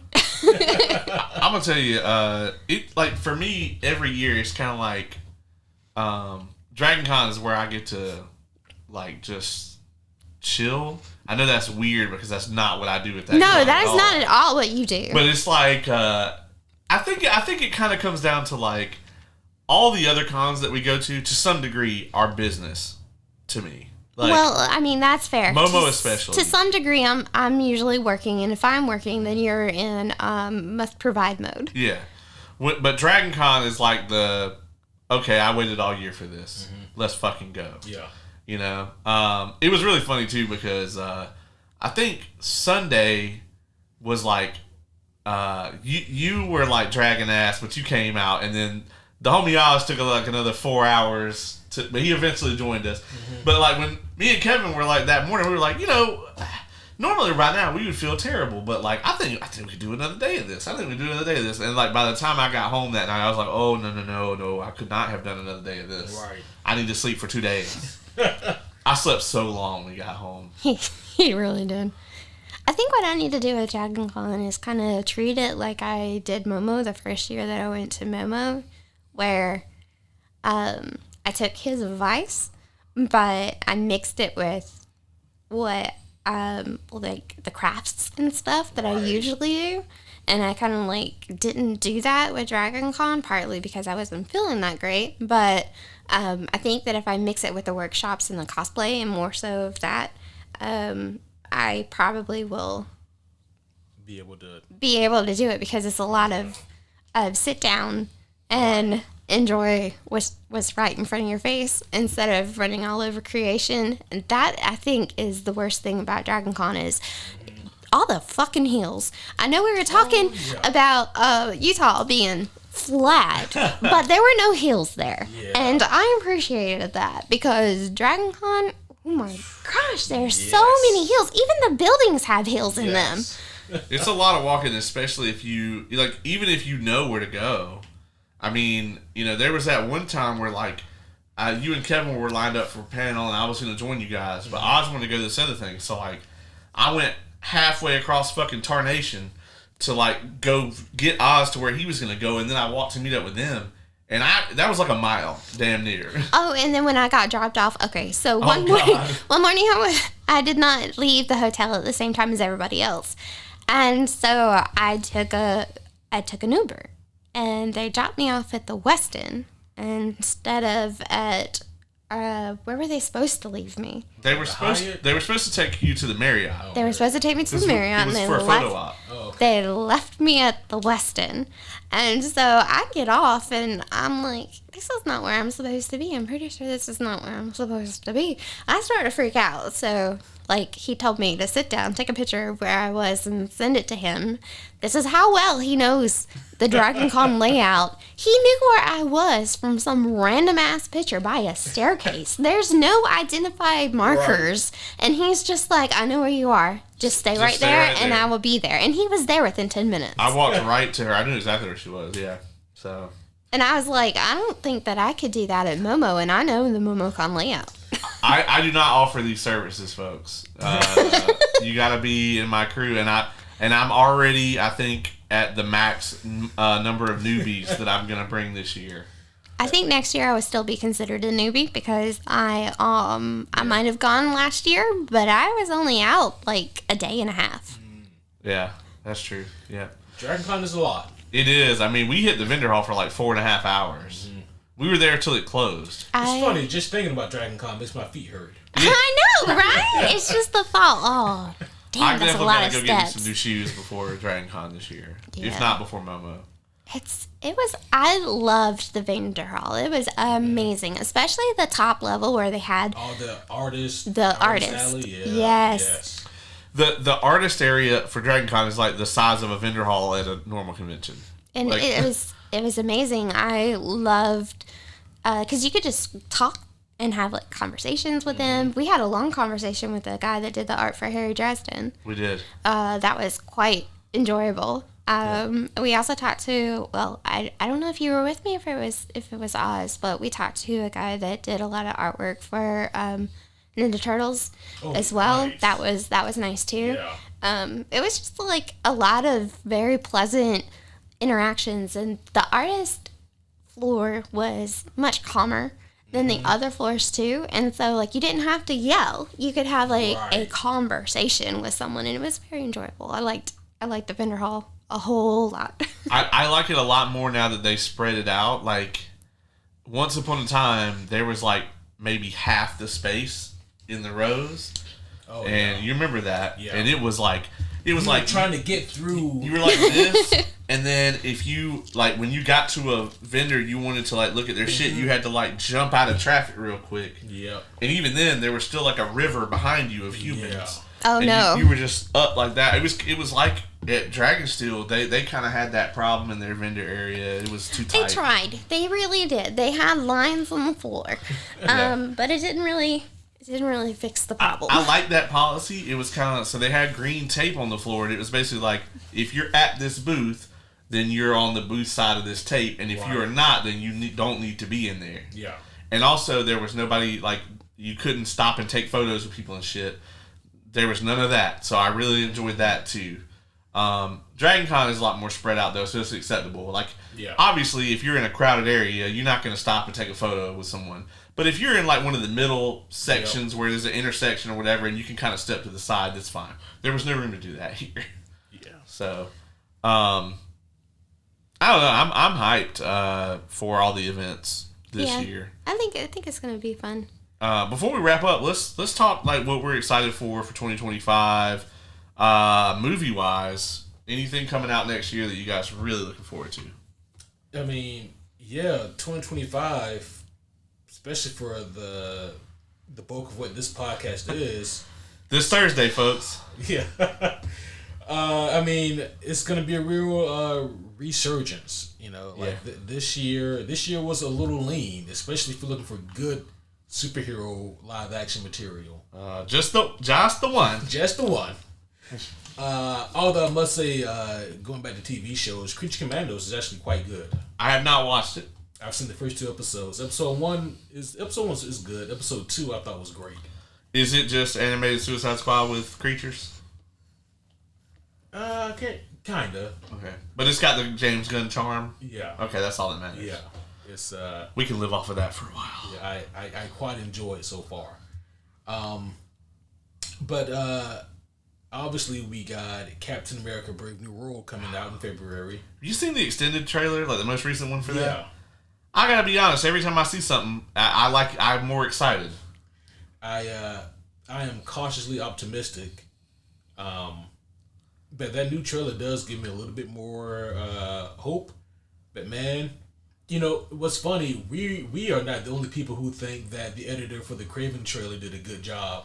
There've been other people who were like, that editor needs a fucking raise because he made that Craven movie look like it could be something. Yeah, the Craven trailer, like, okay, so, like, I'm here with my expectations for Craven. I'm like, Craven the fucking, you know, animal rights activist sounds dumb as fuck.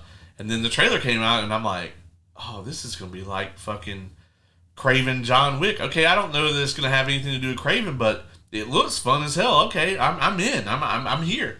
And then you're watching the movie and you're like, man, that was like some bullshit. Like, you know those leggings you can get that have the butt pads in them? That was that trailer for this movie. Yeah. Yeah, that's oddly apt description. Yeah, when you pull them things down, there's nothing but pancake. Yeah. I've been got. Yeah. It's, we have Daredevil Born Again coming out, I think, in March. Yes. I mean, that's my most anticipated TV show of next year.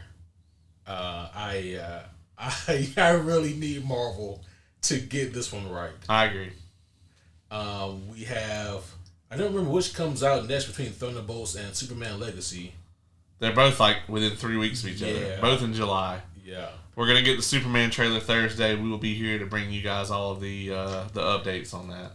So, let me theory craft this with you. So, like the Sentry, he's one of Marvel's analogs for Superman, and the Sentry's going to be the main threat in Thunderbolts.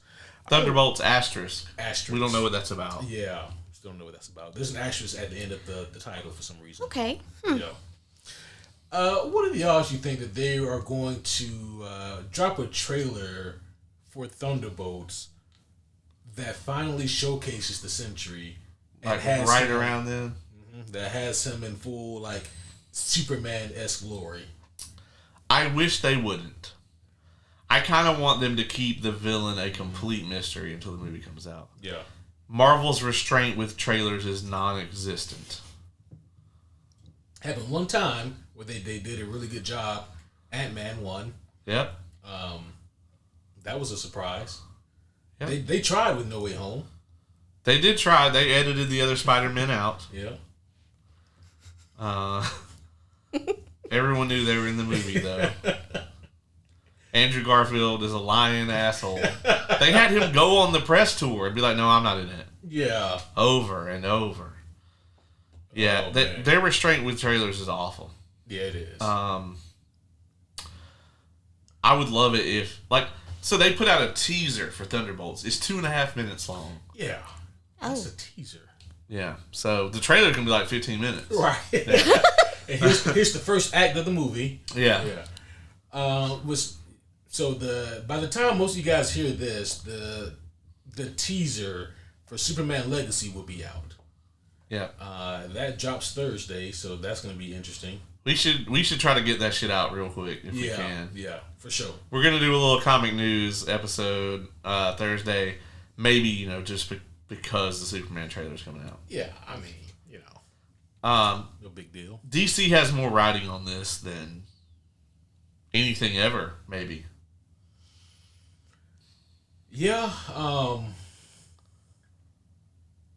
I don't know what to expect. I know what a James Gunn movie looks like, obviously. I don't know what a James Gunn Superman movie looks like.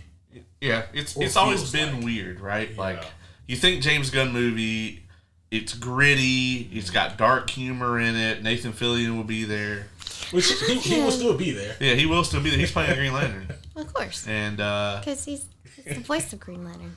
Yeah. Oh shit, yeah, he is. Yeah. And so 2 out of 3 ain't bad. But it can't be that. You know what I mean? It can't be that. It can't be the Suicide Squad, Guardians of the Galaxy type feel. I don't know. I don't have a lot of faith in Superman. I do have a good bit in James Gunn, though, so I don't know. Yeah. David Cornsweet was okay in Twisters. Oh, he was in that? Yeah. Okay. His name is interesting. It is. It's actually supposed to be all like fancy and it's corn sweat, but it just comes out as corn sweat. In America, we say corn sweat. Yeah, here in America, it's corn sweat. And even if it just comes out as corn sweat. Yeah. And he looks like Temu Henry Cavill. He does, and that's really the thing he has riding against him the most. That he does look like, there's no nice way to say it, but yeah, Temu Henry Cavill. Yeah, he looks like we got Henry Cavill at home. Yeah. Oh, bless his heart. Yeah. So, we'll see. Like, I do have faith in James Gunn, and he's handling this movie himself. And I'll tell you, like, there's a lot of really good Superman stories and moments that have not been mined, and so hopefully they can tap into that and give us something really strong. So many. Mm-hmm. There's a lot more in the back half of next year too that I can't think of at the moment. Obviously, we got more TV shows. We've got Fantastic Four.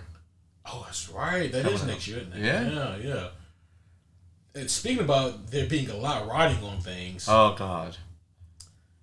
Yeah, there's also a lot riding on Fantastic Four. It is next year, right? Just to be sure. We're getting 3 movies next year from Marvel. That's got to be the third one, right? I think it's got to be. Yeah. Cap 4, Thunderbolts, and Fantastic Four. Sounds right. Yeah, July. Fantastic Four is the one that's coming out around the same time. Oh, okay. Not Thunderbolts. Okay. So I think Thunderbolts is coming out in May? So they're front loading the hell out of the year, huh? Yeah. Interesting. Yeah, by July it'll be all the movies. They're doing a lot of TV shows. So yeah, I'm interested. Yeah. We'll see how it goes. Yeah, me too. But yeah, I mean there's a lot happening that year. I think it'll make the homies a much more interesting affair next year. Yeah, this year Deadpool and Wolverine probably gonna walk away with fucking everything. Yeah. It's to the point now where I mean the homie committee probably won't even put Deadpool and Wolverine in all the categories. Yeah, how could you? Yeah. How could they? I mean, we just thought Guardians 3 walked away with it all last year. It's gonna be even worse this year. This year we don't even have a standout like the Marvels to pick up the slack. I mean, well, you say that, right? But it's like this year is like, just like last year. What the fuck is gonna win best of the worst? Oh, Venom 3 for sure. Because it is still bad, huh? yeah, it is still bad. It's just like okay, I would watch this again, but it is still bad. Yeah. Like if I could vote for it to exist or not, no. Yeah. Because I can't have just that movie. If I want the third one, I gotta have 1 and 2. See, I feel like Madam Web is a dark horse. Just for shits and giggles.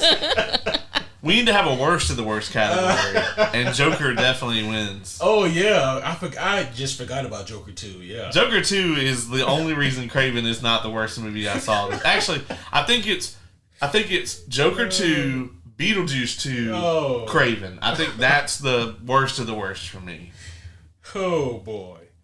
Man, yeah, we'll see what Sony does if they do anything else. I hope they won't. Yeah. I think next year is going to be the year of either we're going to get a reinvigoration of the superhero cinema, or I think even the major studios are going to start to rethink things. If not, oh God forbid, if both Marvel and DC fail next year at the box office, I might have to rename this podcast. Yeah, yeah, shit we like, right, homies. It doesn't quite have the same ring to it, but yeah. No, we'll pull a Thunderbolt. Superhero asterisk home. Well, we've been at this one for a while. We have. About 3 hours. About 3 hours. Because that doesn't even include the movie section. It does not. Yeah. Yeah. We started off with 16 hours on the clock left on the SD card. Now we're at 13. So. Well, we came in under last year. Yeah, we did. But we're down a person. That's true, yeah. That's true. Yeah. But 2024, admittedly, it wasn't the most eventful year for me. There were a lot of cool things that happened. 2025, I'm very excited for, though. Very excited. I agree. It's going to be interesting because, like, it's like some of my fandoms are taking a break. Like, obviously, there's no big Cosmere stuff next year. There's really not going to be a whole lot in terms of, like, new D&D shit. Like, we just got the new rule books. Yep. But on the other hand, I mean, probably not a lot of Baldur's Gate stuff either. We got the new patch coming out. On the other hand, there's a lot of movies and TV shows that I want to watch next year. There's video games that are coming out next year that I'm excited about. I think we might finally get Wolverine next year. I think so. So, yeah, there's a few games coming out next year that I'm excited for. Are we thinking holiday GTA holiday next year? Maybe is the earliest. I think that would be nice, but man, Rockstar, they're in no rush to get that game out. Nor should they be. No. They shouldn't be. It's going to sell hotcakes regardless when it drops. Yeah, take your time. Yeah. We've seen what happens if you don't. But yeah, you got anything else for next year? Nope. I'm just looking forward to it. I think it's going to be a good year. Same. Well, in that case, you're going to have to sign us out because, like, I know how to do it, but it still doesn't feel right. Of course. Yeah, the Henny unfortunately has worn off, so I can close us off, no problem. Well, this has been another great episode to close out another great year, and I'm so glad that you guys could be here, and Lauren as well for the time that she was here. But we'll be sure to do this same episode again next year. But that one probably will be close to 4 hours because there's going to be a lot of shit to talk about. We're going to have so many things. Yeah. We're going to have to talk about how Wonder Man is running away with everything. And that's another show, yeah. Could you imagine? It could happen. Hey, we didn't think Agatha was going to be... I know. And it was so great. It was. It's going to win some shit, I think, at the homies. Oh, yeah, because I think the TV show segment will be way more interesting than the movie segment. Yeah. For sure. Well, homies, that's going to be all for this one. Hopefully you guys enjoyed this year's 2024 Look Back Review. So many cool things, so many cool memories, and I'm so happy to have these two here with me as we together could come down here and kind of look back at the year. But that's going to be all for now. But until next time, my name is Superhero Homie Q. I'm Superhero Homie Caleb. I'm Superhero Homie K.